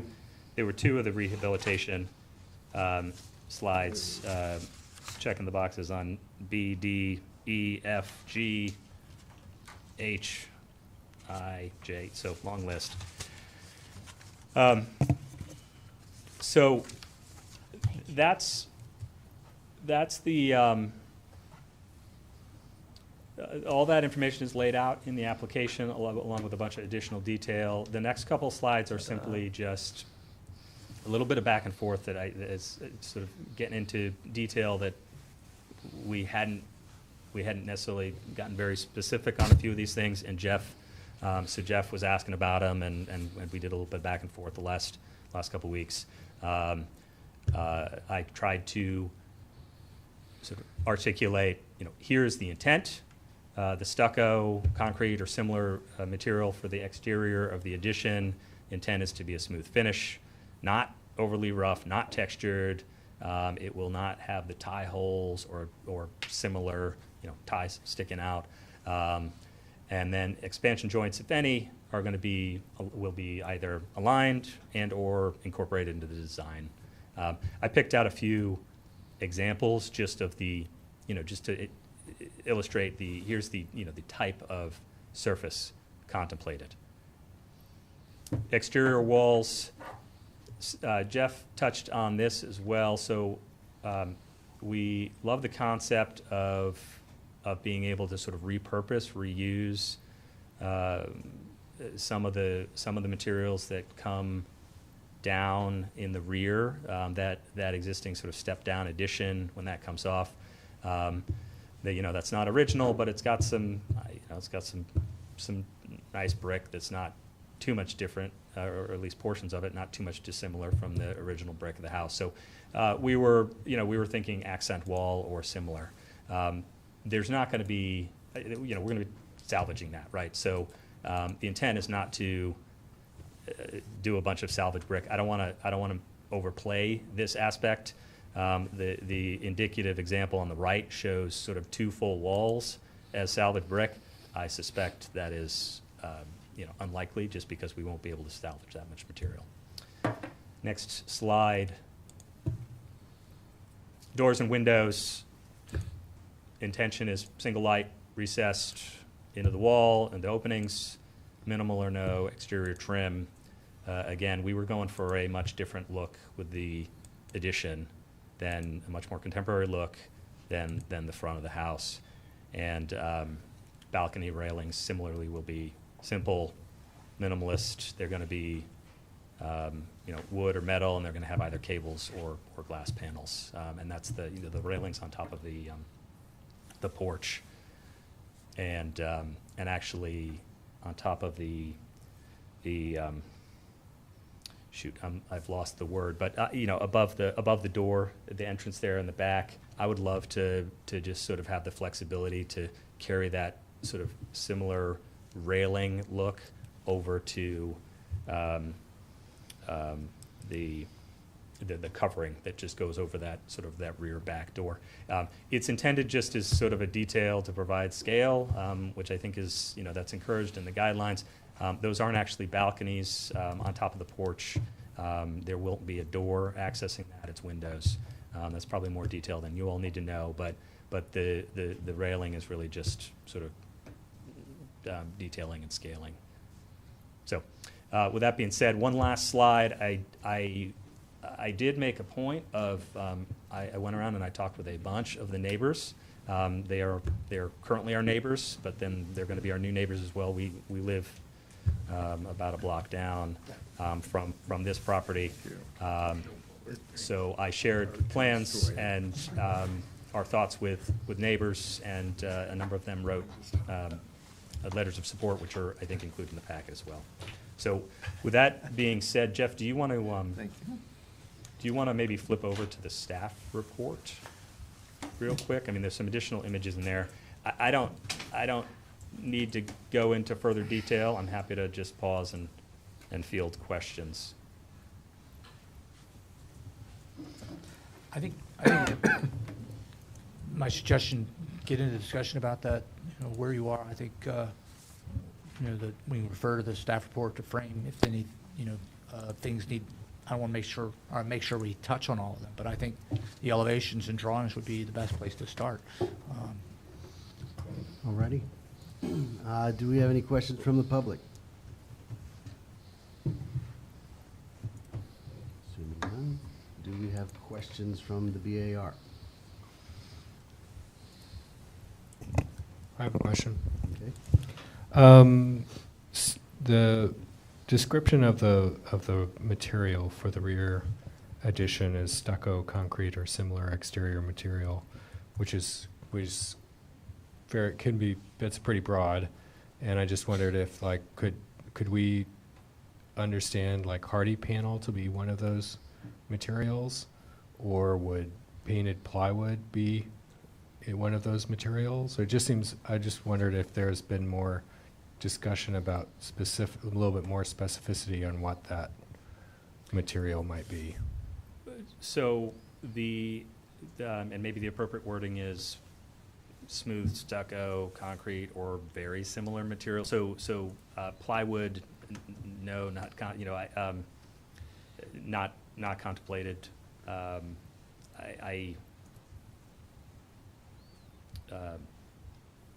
think the couple illustrative photos that were in the PowerPoint, that's probably the sort of that's my attempt at illustrating where the direction we're trying to go. Yeah, like the one on the left definitely looked like a stucco, and then on the other hand, one in the lower right could have been a synthetic stucco EIFS product, or so it just seemed, which mean very different things to this board, and just wanted to see if we could narrow down the range of what those possibilities might be, in with a little more understanding of what you've talked about with your builder or designer.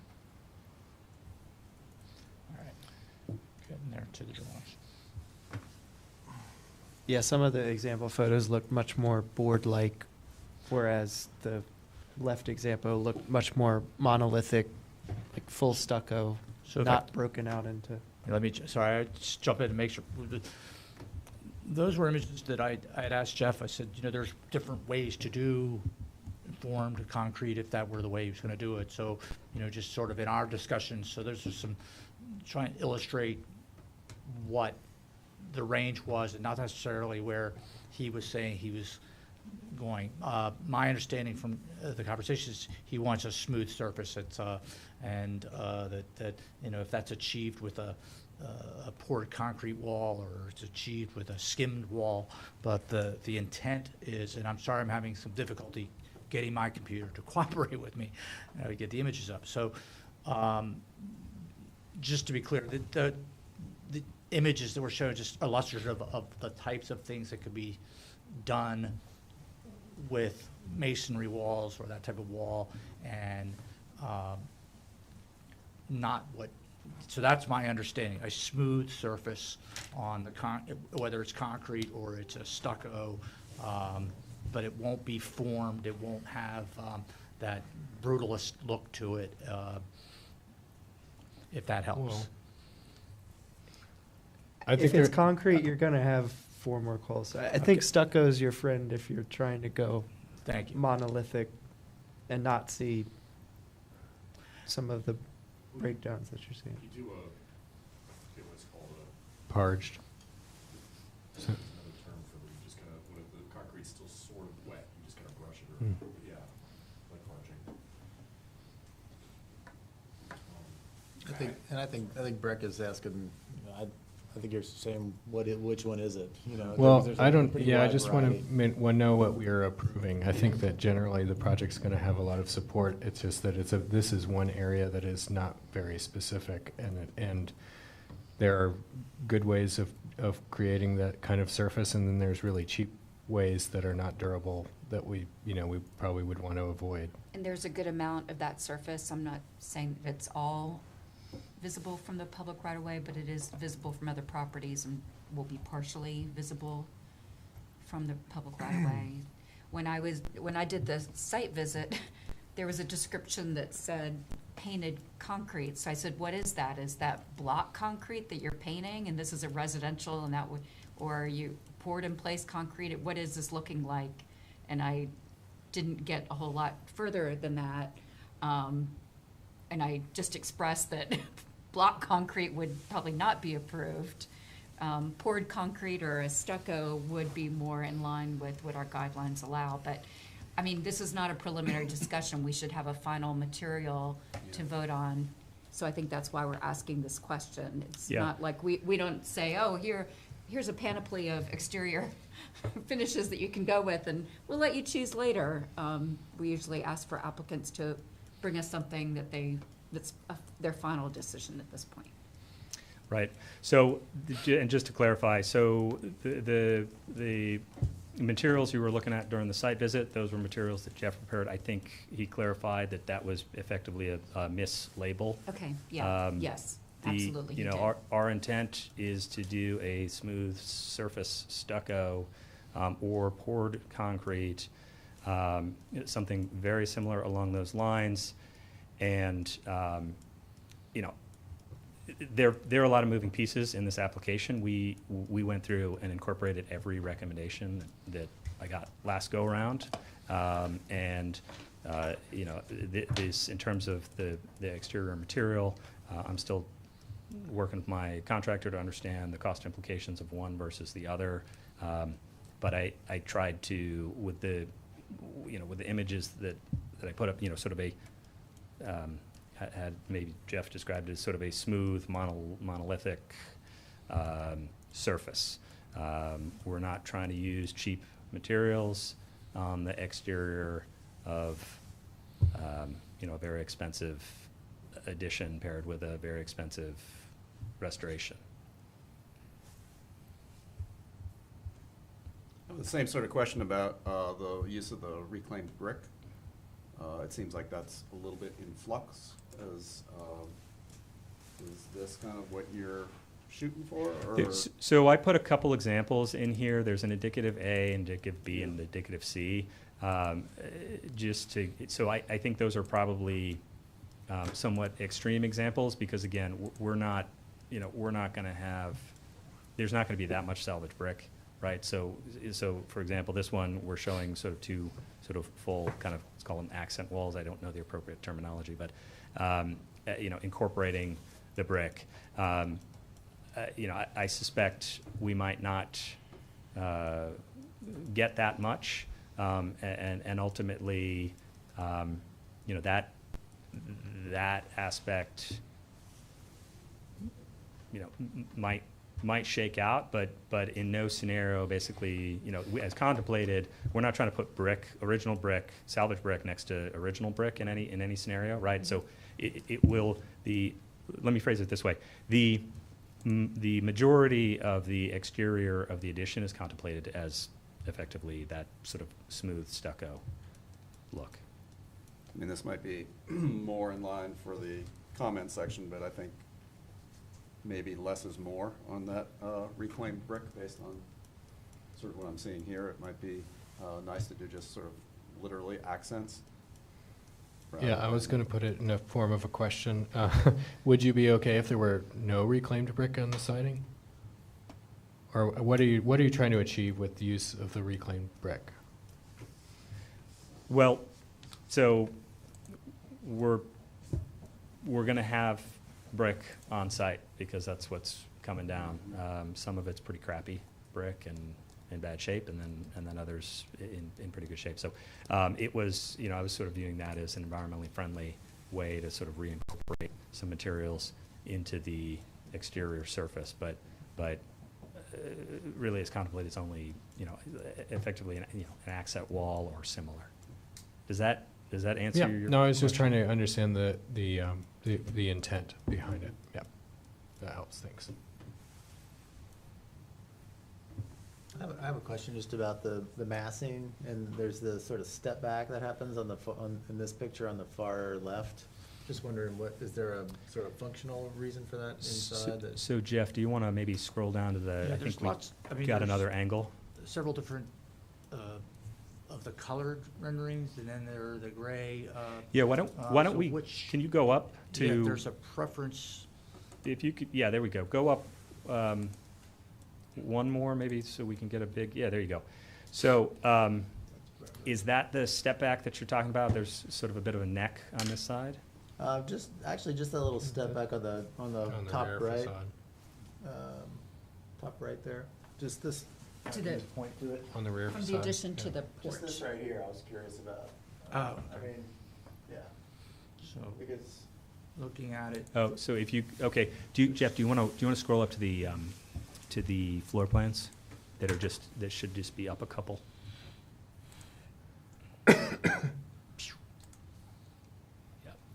you're talking about Maybe- right this step. Yeah, maybe go one or two more here. So, this shows the second floor. So, part of the addition and part of the concept here is, the stairs are, we're putting in an elevator. The intent is to put in an elevator shaft.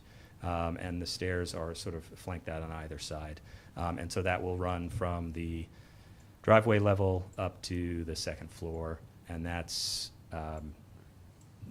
effectively, that's, we're gonna spend years restoring this house, working on this addition, and want to bake in the ability to have an elevator down the road. Okay. We've also got aging parents, so, So it's a when they come result stay of the with us. kind of interior program. Correct, yeah, and if you go down, maybe go down to the first, just up one more, sorry, Jeff, up one more, Right. if you would. So, you see, yeah, sort of to the top is the kitchen and pantry, and then again, you've got the stairs and the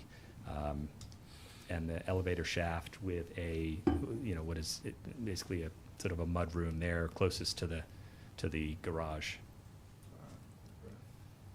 My high,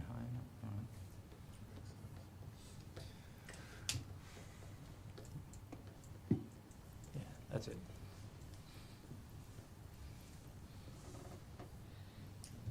In the red line, the dashed red line, is that the existing? That's the existing footprint, yep. So you'll see, right, so the existing is dashed in red line. The addition itself is sort of about a 20% expansion of that existing footprint. And then, separately, the one-story porch is I don't know, probably another, I think it's maybe another 600-700 square feet.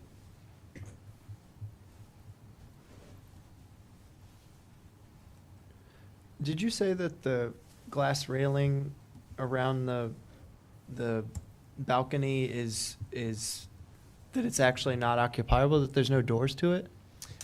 So, there are no doors. Yeah, it's and it's actually, we intend to put up a simple railing. Sort of initially we're thinking cable, but that's right. Yeah, it's not intended as a balcony per se. And you can actually maybe see, I don't know if you want to scroll down to one of the renderings, you can kind of see, there you go. So you see the windows, but no full height door out onto that space.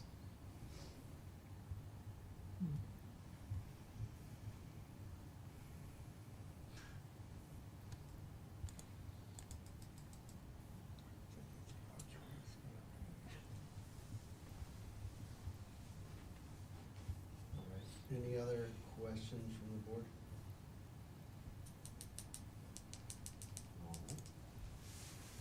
One other question, the material for the porch, would that be also part of the stucco or the monolithic material? Correct. Okay. Yep, as intended. That's what's contemplated. Altogether, okay. Yeah, and I mentioned in the staff report too, that Jeff and I discussed it, it's identical form, and on the addition will be windows, and on the porch will be screen panels, so. That's a screen porch. Oh, yeah, thanks for the clarification. That's right. That's intended as a 3-season space. And is there a way out? Is it, are there doors to that? Yes,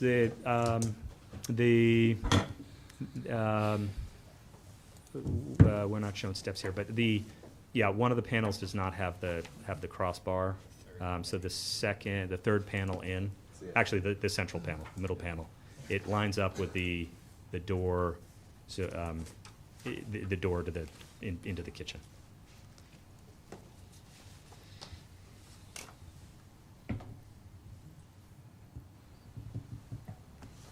All right. Everybody good? Do we have any comments from the public?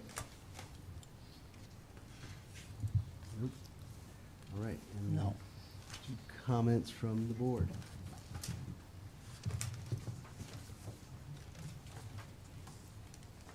I'll take a step. First off, I want to commend you for everything you're doing to restore the historic house. It seems like you're really, really taking the time to do it the right way and to, you know, restore every piece to its former glory. So commend you for that. As far as the addition, you know, totally support doing a contemporary piece that stands different to the existing house. The overall shape and massing, I don't have issues with and would support. I think there's some details that aren't quite figured out. I understand that that's kind of where you are in the process. So I guess some comments along those lines. I think this project could be great in concrete or in stucco, but they're very, very different. I mean, you can do concrete as with metal formwork, and get a really smooth surface, but with that, I think it's about expressing those formwork holes and seeing that. So the idea that you don't want to see formwork holes, I mean, you could do other things like board formed concrete, but then it's more about the rough wood feel and it's not about concrete. So I think the way you're talking about it, it sounds like stucco might be how you're intending, and I think this project could be great as monolithic stucco. I totally understand trying to salvage some of the brick and use it. It does feel in contrast to the smooth material, so I'm not sure what the best way to incorporate it is. I'm wondering if the whole dormer, the dormer being brick and stucco seems odd to me, so I'm wondering if the whole dormer is accent brick and feels kind of like a chimney feel, or if it's just an interior finish on a wall in like the three-season room. But seeing it on the exterior as both, I'm not saying like one accent wall could work, but the rough material of the salvaged brick in contrast to the smoothness of the new material seems tough to figure out. And then there's some small details like the addition returning back to the house. There's concrete's kind of like intersecting with the roof, the metal roof. I think you want to notch that out so that it's kind of sits under. Like the parapet can be at that height for the overall addition, but I think you want to notch under the gutter when it gets back to the house, and maybe that's a good spot for a downspout. So there's just some things that we're not quite seeing yet, but in general, I think the project will be a great project. It's just figuring some of those things out. I totally agree with everything Tyler just said. I'd go one step further and say that there's something about, and I don't know if I think generally the massing and the idea of disconnecting the disconnecting the new edition from the old is great. I don't know of anybody here that would not support that. I think however, I think there's a confusion in the kind of expression. Mainly, it's I think materiality, but also a little bit on the massing side as well. I think that kind of extends from what Tyler was saying. I think there's Roger brought up the sort of less is more, and I think for me that the confusion is like in not so much these, but in the color renderings, the way the different different materials are coming together. There's not a sort of a design logic to it. It's just sort of like there's one accent wall here and there's another one there, and that's a little concerning to me, just given how wonderful the house is. I think the design is like almost there, but I think that there's a deficiency kind of in and the expression, the materiality, and the way it's intended on conveying the design. So I agree that idea of like maybe making it more consistent, finding a material that's a little bit more consistent, and just coming back into the design guidelines, and this is under the new construction and additions section. There's a material and textures section that says the selection of materials and textures for a new building should be compatible with and complementary to the neighborhood buildings. And the second one says, in order to strengthen the traditional image of the residential areas of the historic districts, brick, stucco, and wood siding are most appropriate materials for a new building. And while we've certainly encouraged a contemporary look to this, I think there's a really great opportunity to marry your contemporary ideas, but settle them a little bit with some sort of more basic materials. So like I forgot which rendering we were looking at before. I think it was maybe the north side, where you had your brick, your salvaged brick on the other side. And there was another one where that was, instead of that being white, it was brick. Yeah, I mean, I could almost see that whole contemporary volume being a different, like a brick, but a contemporary brick that's all the same color. So it doesn't contrast quite as much. It's not as jarring of a contrast. And then I think, just to reiterate Tyler's sense of how the whole addition touches the historic house, I think it could be a little bit more sensitive in the way it sort of touches it in a lighter way. But these are things of just keep going with it and find a design logic that sort of fits. And then I'll just end by saying that I really, really appreciate the treatment of the windows. I mean, really commend the work you've done on I mean, the pictures of these windows are beautiful, especially the before and after. I think it's actually a testament to, we had a conversation a few moments ago about whether the standards are even necessary, and I think that's a really good example of why setting the bar is really important, because the bar was set and you attained it, and I think we're all better for it. I mean, I think you took a house that could have gone either way, and you've really brought it back to its glory. So really, just think the world of what you've done to that in the time you've been away.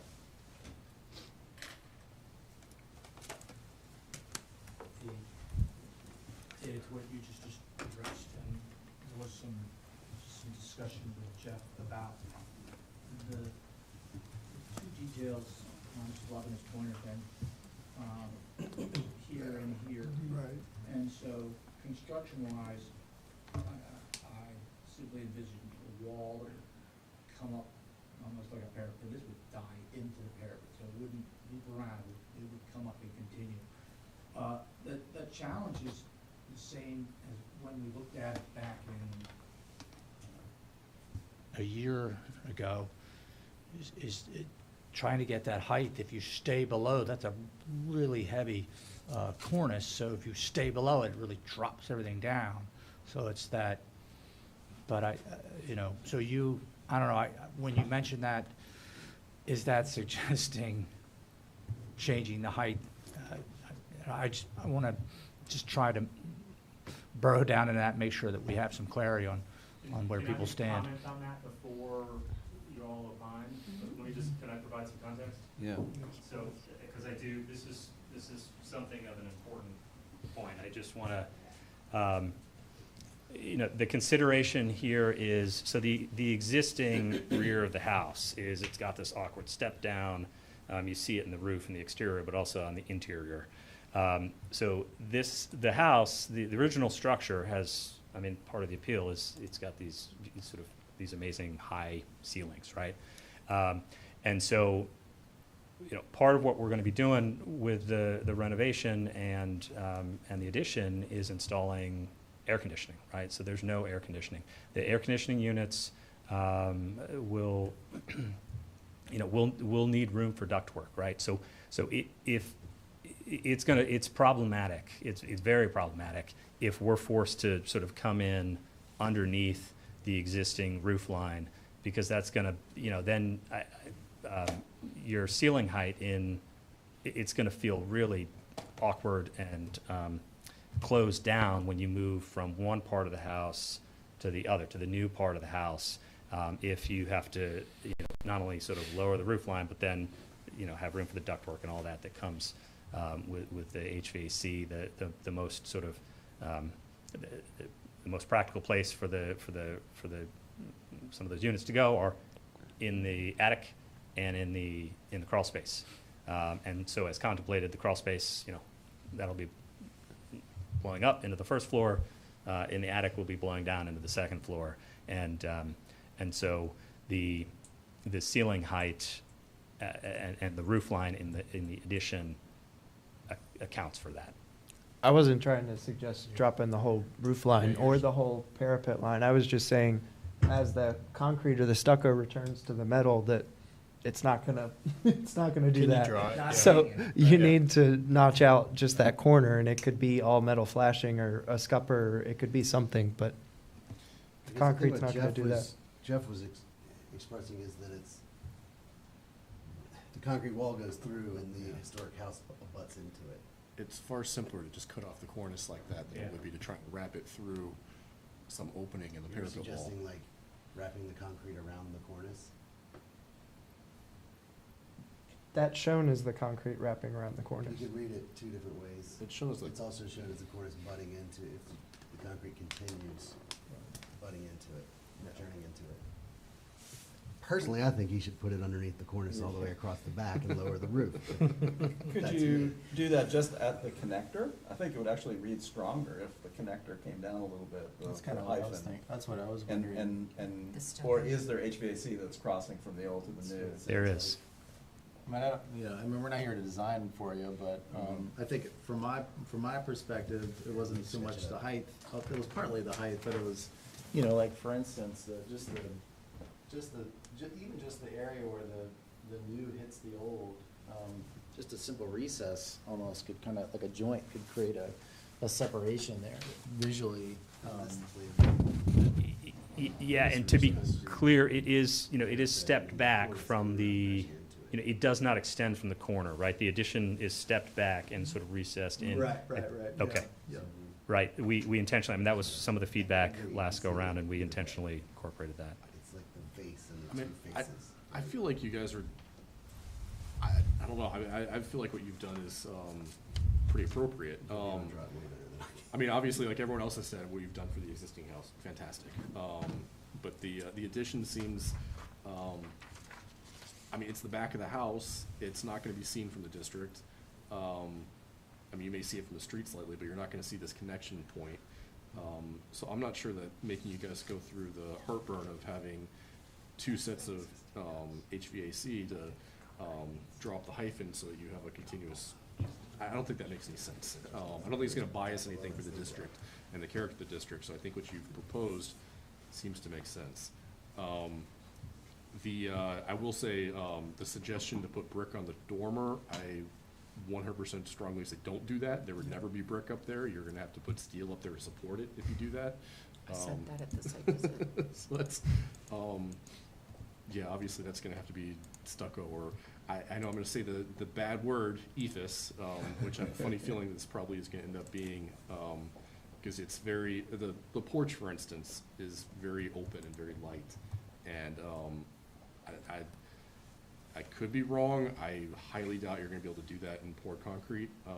And even with stucco, you're gonna have joints all over the place, because stucco doesn't flex and doesn't move. So I guess there is a little bit of, I think the problem we're running into, and I think that you're running into, is that there's some artistry going on here. You kind of want to figure things out as you go along, it seems. And you haven't quite got everything figured out yet. So there are some details that I have a feeling that when you guys finally figure out the details, whether that's when this is under construction or hopefully beforehand, it may end up looking a little different than what you've got. So I don't know how to resolve that. I think what you're proposing is perfectly compatible with our guidelines and acceptable, because again, it's the back of the house, it's a contemporary addition. I think it's actually a pretty elegant one. I personally think the reuse of the brick is kind of a neat idea. But you do need to figure out what that's gonna look like. If it's just kind of a really small little area, that might look really weird, versus, doing a full wall like you're showing in your renderings. So I think I'd be willing to give you some flexibility to work with Jeff on that, because that is something that you're not gonna know until you've torn down the addition and cleaned up the brick and figured out, okay, this is how much we've got.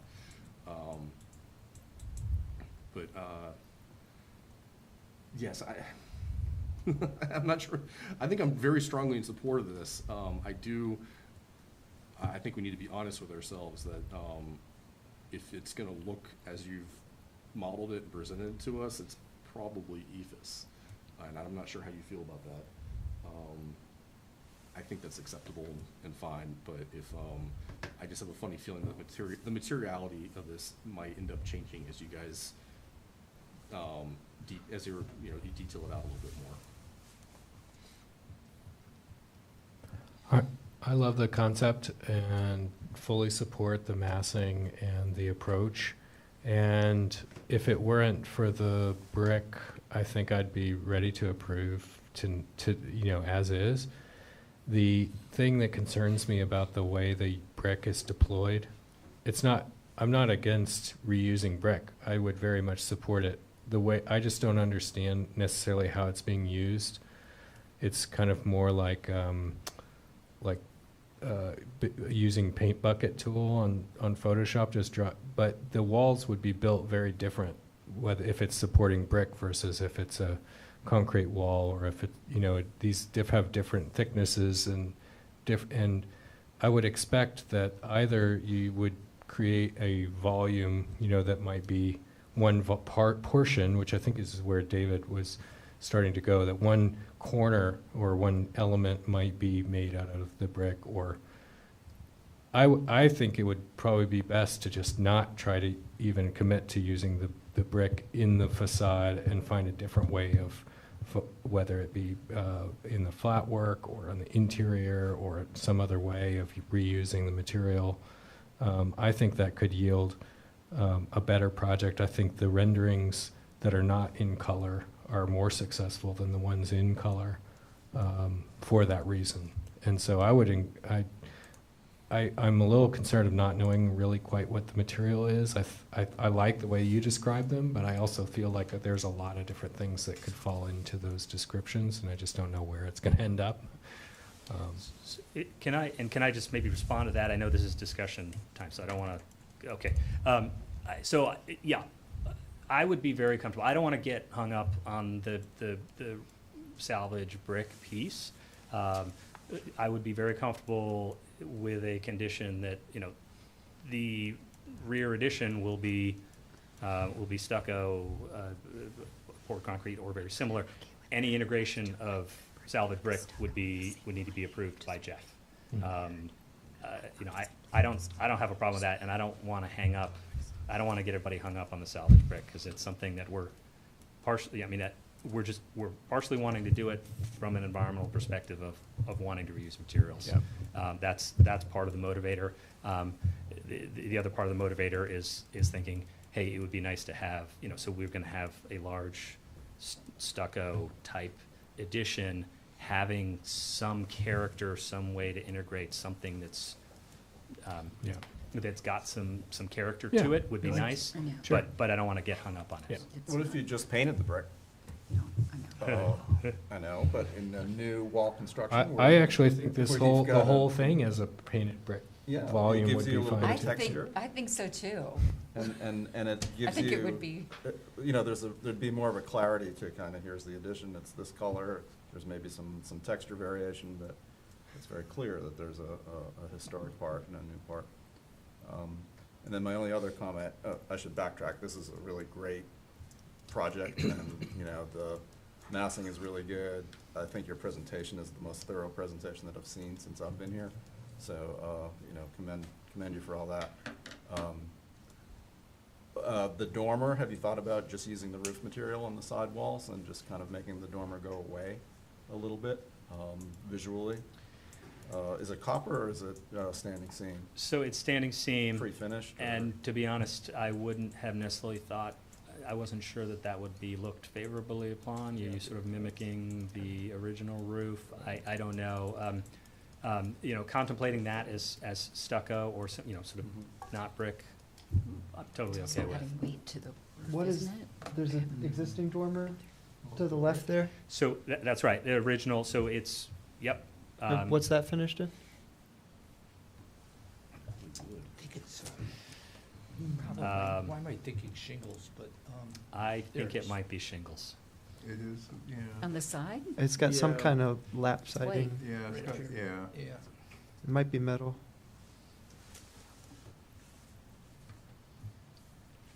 See, my answers to the question, I actually, nobody looks up, and I guess I didn't look up enough, but I think it's a shingle. The metal shingle? I just, It looks metal. It's You not, see it's that a not lot. asphalt shingle. No, it's not asphalt. Yeah, and I mean, the intent with the new dormer was just to make it distinct and, Mhm. similar style to the addition, so that it did It's not like mimic. lapboard to me. It did not mimic what was there. Like clapboard there. That's lapboard, isn't it? Yeah, might be. Could be like could be aluminum Alu- siding or something. Well, that's just a design thing, and again, it's on the back of the wall of the house, so Maybe it's it's- really sort of out of our purview, but I actually think, I don't think it would be confusing if that were in the material of the roof. I think it would clearly be sort of a modern, sort of monitor.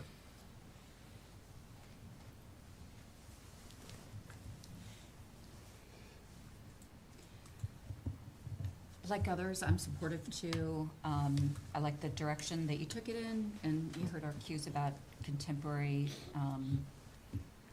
looking contemporary. I think it'll be a great family space for your family. Like others, I don't really, and I said this at the site visit, I think I was the only BAR member, the only one who visited. The exterior planes with both stucco and brick, I don't think our guidelines are opposed to it. I think it overcomplicates it, as others have said.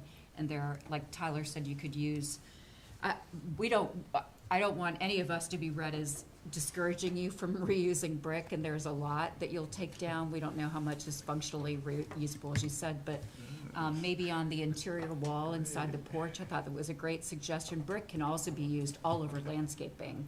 And you've got a step down from that porch room, that could be where the bricks could be utilized. A lot of other features, accent, hardscape that it could be used, and besides on the, just on the exterior.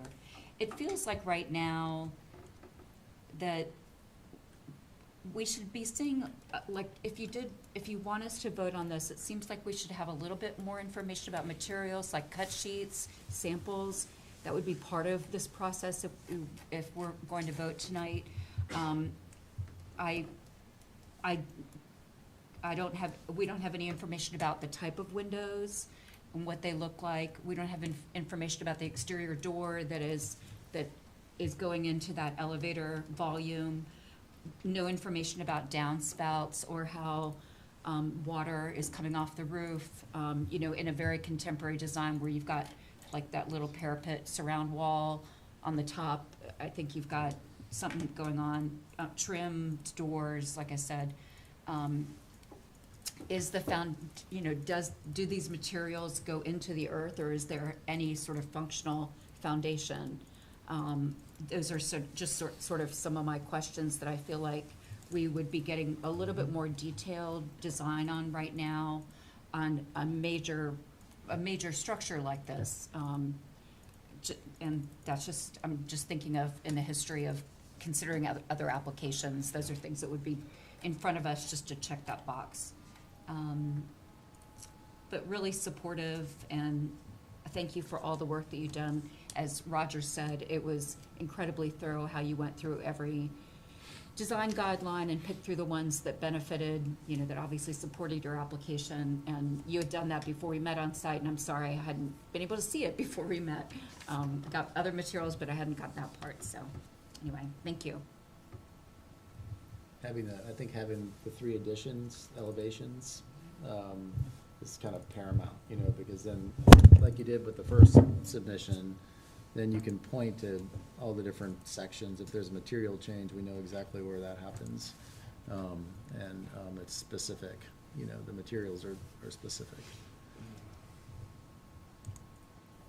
So I'll just echo some of Mr. Timmerman's sentiments from earlier. I feel pretty strongly that this should be more compatible with the historic building. And if that's achievable through materiality, then that's what I would encourage. I think in the staff report appendix, there are a lot of examples, albeit the photographs are sideways, I fell. that Same show additions to buildings in this district. And it seems to me like most of those additions are compatible to the historic building. Personally, I don't find this compatible to the historic building. The flat roof doesn't go with the building. The materiality with the concrete doesn't go with the building. Personally think that the roof line should be underneath the historic cornice, because that would be a really well-defined separation. I understand the challenge of this, or the ductwork, and I appreciate your challenge there. For me, it's really just more of a compatibility issue. You know, we did talk about taking it to more contemporary design, but I think there's sort of a way to meet in the middle. So those are my comments. I actually like this design quite a lot. I think that it just makes it quite distinct what the difference is between the 2 buildings, and I think we don't want to necessarily gesture in the direction of the traditional, because this is a new addition. I think that it looks very functional to me. With regard to the roof line question, I think that that's also part of the way of distinguishing the 2 sections, the current height that you have it. And I don't find any particular problem with that. I don't think it needs to be below the roof line.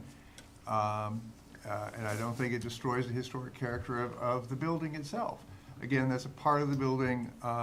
It makes it very distinct what's happening, that the transition is occurring, in my opinion.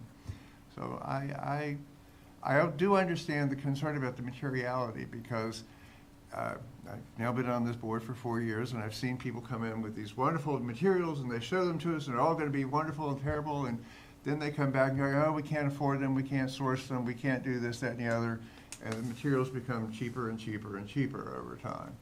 So I understand the concern that people have here, and I know obviously you have to pay for this stuff, but I think that Ms. Lewis's point that we would like to know exactly what material is being contemplated, I think would be important for us to go ahead and approve this application at this point.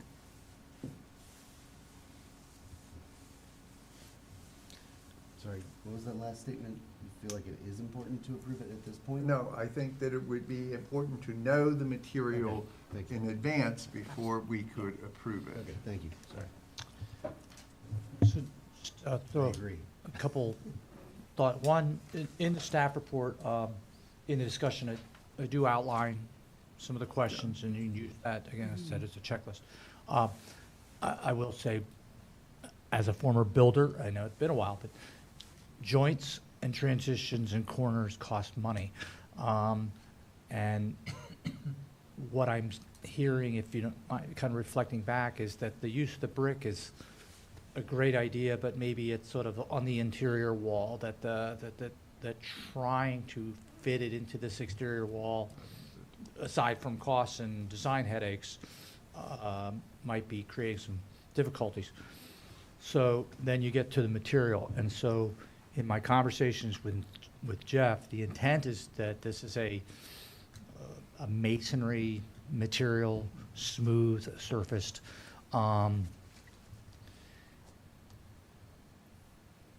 does a particular material on this exterior wall,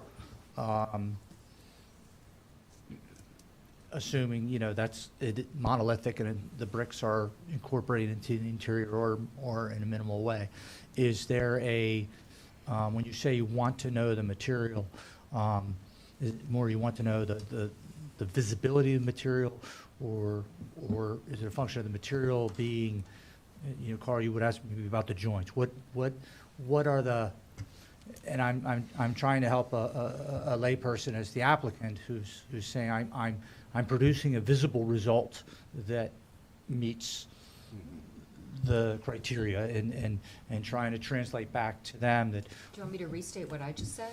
Well, I just That said what, we don't have samples, we don't have colors, we don't have any kind of cut sheets or any reference to, this is a window from this manufacturer, this is a So- soffit from this, and we're missing not just exterior material, the facade material, but windows, doors, downspouts, if there are any, or whatever system of drainage, trim, foundation if there is one, if it dies into the earth,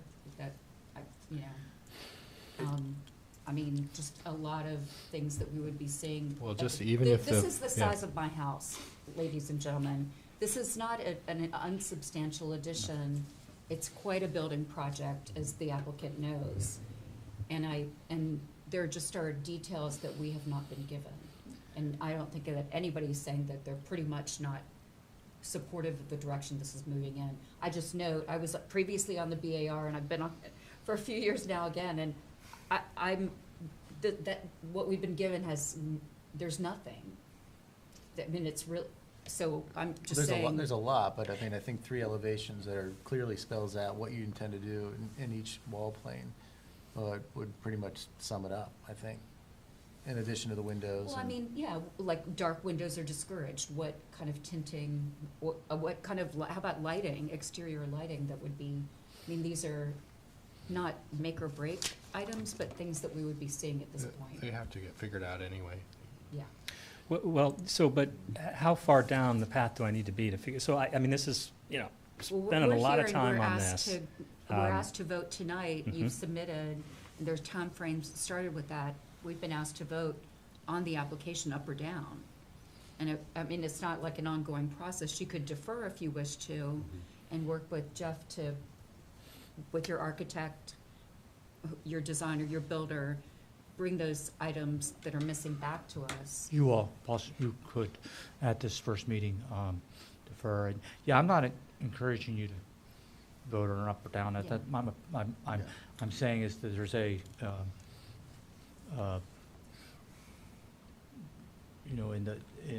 we say stucco, and Carl, you mentioned ephes, I don't know if there's the materiality, I don't know whether it's fake stucco or real stucco. And I it's think visual. if they Yeah. did concrete, I don't think it's gonna look like this. I think what we're gonna find is the concrete would be much heavier and Right. like the porch would not be concrete. Yeah, That's and what for I that asked. matter, if it were It's stucco, important. it would not look like this, because you can't run the stucco down into the ground, so it's not a monolith. There's gonna start to be horizontal joint or a different material, and so there's those things, yeah, it'll. And I'm a little, worried when I haven't seen the section through the building, so I can't judge it, and it could be perfectly plausible as it's drawn, but like the porch roof, for instance, I don't think there's enough height there for the drainage and for, a ceiling under there. So I kind of wonder what this actually will look like when it's been fully detailed and designed out. I think what you're getting from all of this is I think there's a lot of support for this. I think there's a couple of us, 1 or 2 that have some issues with is it you and Tyler with the issues with the hyphen? Anyone else? Did you, David, as well? I think my main issue is with the materiality. Okay. And specificity of that. My minor issue would be how it touches the house, and being a little bit more sensitive to how it touches the house. And then I think thirdly, your point about the porch, that if we were to see an elevation and then porch is pointed out as ephes, I would be very skeptical of that, you know, that, like you say, like you said, Carl, that's a light, that's a wood or some version of trim, you know, materiality, and if it's called out otherwise, it would raise a lot of questions as to how that actually is gonna be, what the result's gonna be. So I think what I'm saying is, I think you've got a lot of support, enough support that you could keep rolling with this without really changing a lot of it. You just need to bring us some more specificity to, you know, some of the material decisions that you've made. Is that fair for? I mean, I'm not trying to discredit our chair's comments, but it's, we do end up voting. Yeah. So it's, yeah. So I think and part of it for me is also there's a bit of like a choose your own adventure in this application, where there's sort of, you know, option A, option B, option C, and, you know, therefore we don't know exactly what we're gonna get. And I know that part of that was driven by the uncertainty of how much salvage brick you were hoping to get, right? So, I think there's support of reusing salvage brick in some fashion in your project. How that's to be determined, I think, is yet to be seen. And I guess I'm hearing a little bit of hesitancy to just approve this application as submitted. I'm hearing support for the project in general. I think with some more information that it could get approved. I think there's essentially sort of two steps moving forward from here, unless you want us to vote on it. But there's two types of deferral. One, we can ask for a deferral, which means you have 1 month to get all this stuff figured out and turn it back into us next month. Or you can request a deferral wherein you have as much time as you'd like. So I think that's, unless anybody else feels we should. Well, it's for make a next motion. meeting, which the deadline for next meeting is Right. like in 10 days or Right. something. Yeah. Week. Thank you. I can't Thank you think for the that far ahead, but clarification. yes. 3 weeks before the deadline to submit. So I don't, do you have any other So- questions for us? So or- effectively, so right, so my options are request a vote or request a deferral. Because it sounds like the deferral from you all is not practical, because then I have to turn around and. Very yeah. short time. Yeah, I mean, the detail that's missing, right, it's me, I'm not a developer, I don't have a team of people. You know, that's why, it's part of why it's taken me so long to kind of get back in front of you all. We worked hard to incorporate all the suggestions. So, I will go ahead and ask for a deferral, and I don't anticipate being able to sort of resubmit for the next meeting. Sure. So that forces me to it'll be, you know, probably another several months. It's, And I think what I'm hearing is more, it's mostly more detail. There's not, don't do this, don't do that. It's just provide more detail. We're not asking for anything that you wouldn't need to develop for the project anyway. So I don't think it should be, I mean, you'll need to make those material decisions with your builder, and Yeah, they'll need to measure understood, drawings, but so.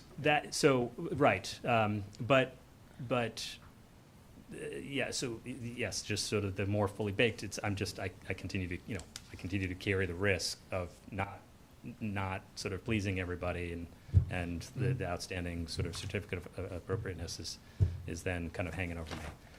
But yeah, 100%, like, you know, we're not trying to go to construction next month or months. Just wanting to. Yeah, and one other option you have is that you can, you know, through Jeff, can arrange meetings with up to 2 of us at a time, or a phone call even, and if you want to float ideas and get a better sense and not have to wait all the way till you get to a meeting to try something out, you know, that's an option. We're available for that. And he did actually offer for the VR to come, and Ms. Lewis was able to go. Apologies, I wasn't able to come. We could try again, you know, after you've had a little more time to develop some more things. And yeah, timeline's really just kind of up to you. And you don't have to convince all of us, you have to convince the majority. Right. So, Said he had to please everyone. Yes. Understood. I would also say that Jeff may want to give you a copy of a submittal that we've had that we would consider complete with materials, samples, That's a good idea. spec sheets, call sheets, whatever. There, and I can't think of one off the top of my head, I've been sitting here trying to, but there might be I mean, what's funny is, so what your neighbor presented to us was not a whole lot more, but there is some specificity in there. Yeah, a They little told bit us, more. these are the windows we want to use, the materials were called out, the gutters The were, type of and wood. the downspouts were Yeah. shown. So it was, It's there literally, was some yeah, more it's in- specificity and kind of, it was narrowed down. It's making sure every elevation is shown and all the different items are called out. It really is like that, it's that, and being specific about what those things are. And then, if you want to go all the way, back it up with some samples. And then then we can't question, is it this or that? It's what's put in front of us. Then it's just swaying the crowd. I'll aim for, so I'll look at Kevin's application and aim for that level Yeah, of detail. I think the best example is, and Jeff's looked at several of the similar developments that you guys have looked at. The Design Develops project over there on Chancellor Street, good example. So, and so, which one on chance? that old fraternity house where they, The ATO house? yeah, and. It's yeah, blue it just- now. Yeah. They added an addition on the back. So just sort of, but it is, there's, for example, with windows, I mean, we've never really said, oh, it must be Pella or this or that. It's really, it can't be plastic or Yeah. vinyl. Yeah. But I think, that depth in the wall of, the windows at the front, are they in the back? I mean, this is very, very, very close.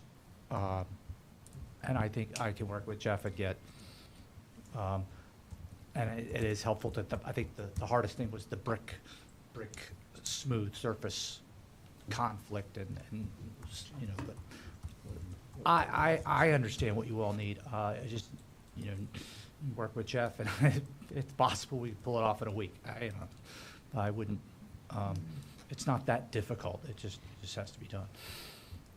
Do we need to vote to accept You do this? need to vote to accept the, and so I think, and just not to put words in Jeff's mouth, it's just the concern what most applicants would have is, I want to bring stuff back and put the investment into the design, but, It's further down. it's one that we're building towards that for clarification, but not building for something to, oh no, go back and start over. That's always the tension, so. All right. I move to accept the deferral. Second. All in favor? Aye. Thanks. Did you Thank have you any for the last questions for discussion. us? No, just pointing to Kevin's application as an okay example is helpful. I will aim for that, and I will. It's a simple construction though, so, it's a one-story, it's a one-story, 500 square foot? Yeah. 600 square foot house, so yours is 2 stories and has more volumes and.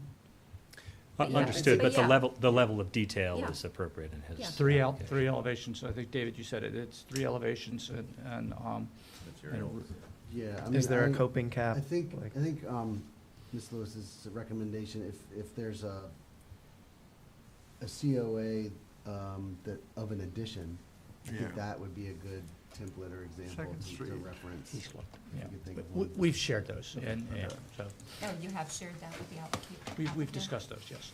Okay, good. All right, thanks again, Thank you. Jeff. Thank you. Thank you for all your help. All right, we'll talk very soon. I'm be focused on that big giant project over by UVA for the next couple days, but we will catch up very soon. Let me, All right, so we're gonna table the design guideline review. I agree. But, Jeff, if you wanna. Are you sure you don't want to stay here and do opening? Hey, I sent 3 pages of stuff. He was on- yeah. 3 different, I know. more than 3 Yeah, pages. You sent a lot more than 3 I pages. did. I started putting them up. just 2 Real quick quickly, questions, if Ridge you don't Street mind. Fire Station. So, 2 Huh? questions I received today. This is not the Fifth Street Fire Station. I think Um, the chair was speaking. This is, It's okay. that neat little hotel over on 14th Street. Mhm. they called me today and said, do you think the BAR would let us put a mural up there? I think absolutely fine, but I don't, I can't think of any, it's not even a contributing building, which it should be, but, so that was one of the questions there. I was going to advise them, similar to what we did at Starbucks. So that was that one question. And then, so the Did you fire. want an answer, or are you just asking us? a I'm just question? telling us. Just telling you. He didn't take a Are you breath saying to that- actually. Mural it up. Does anybody have a problem with a mural in that building? It will come to you as a request. I just wanted to Right, share and we that. still, All right, let me, have to review it, do you correct? all, would Or you is it- disagree with me advising the applicant to submit an application?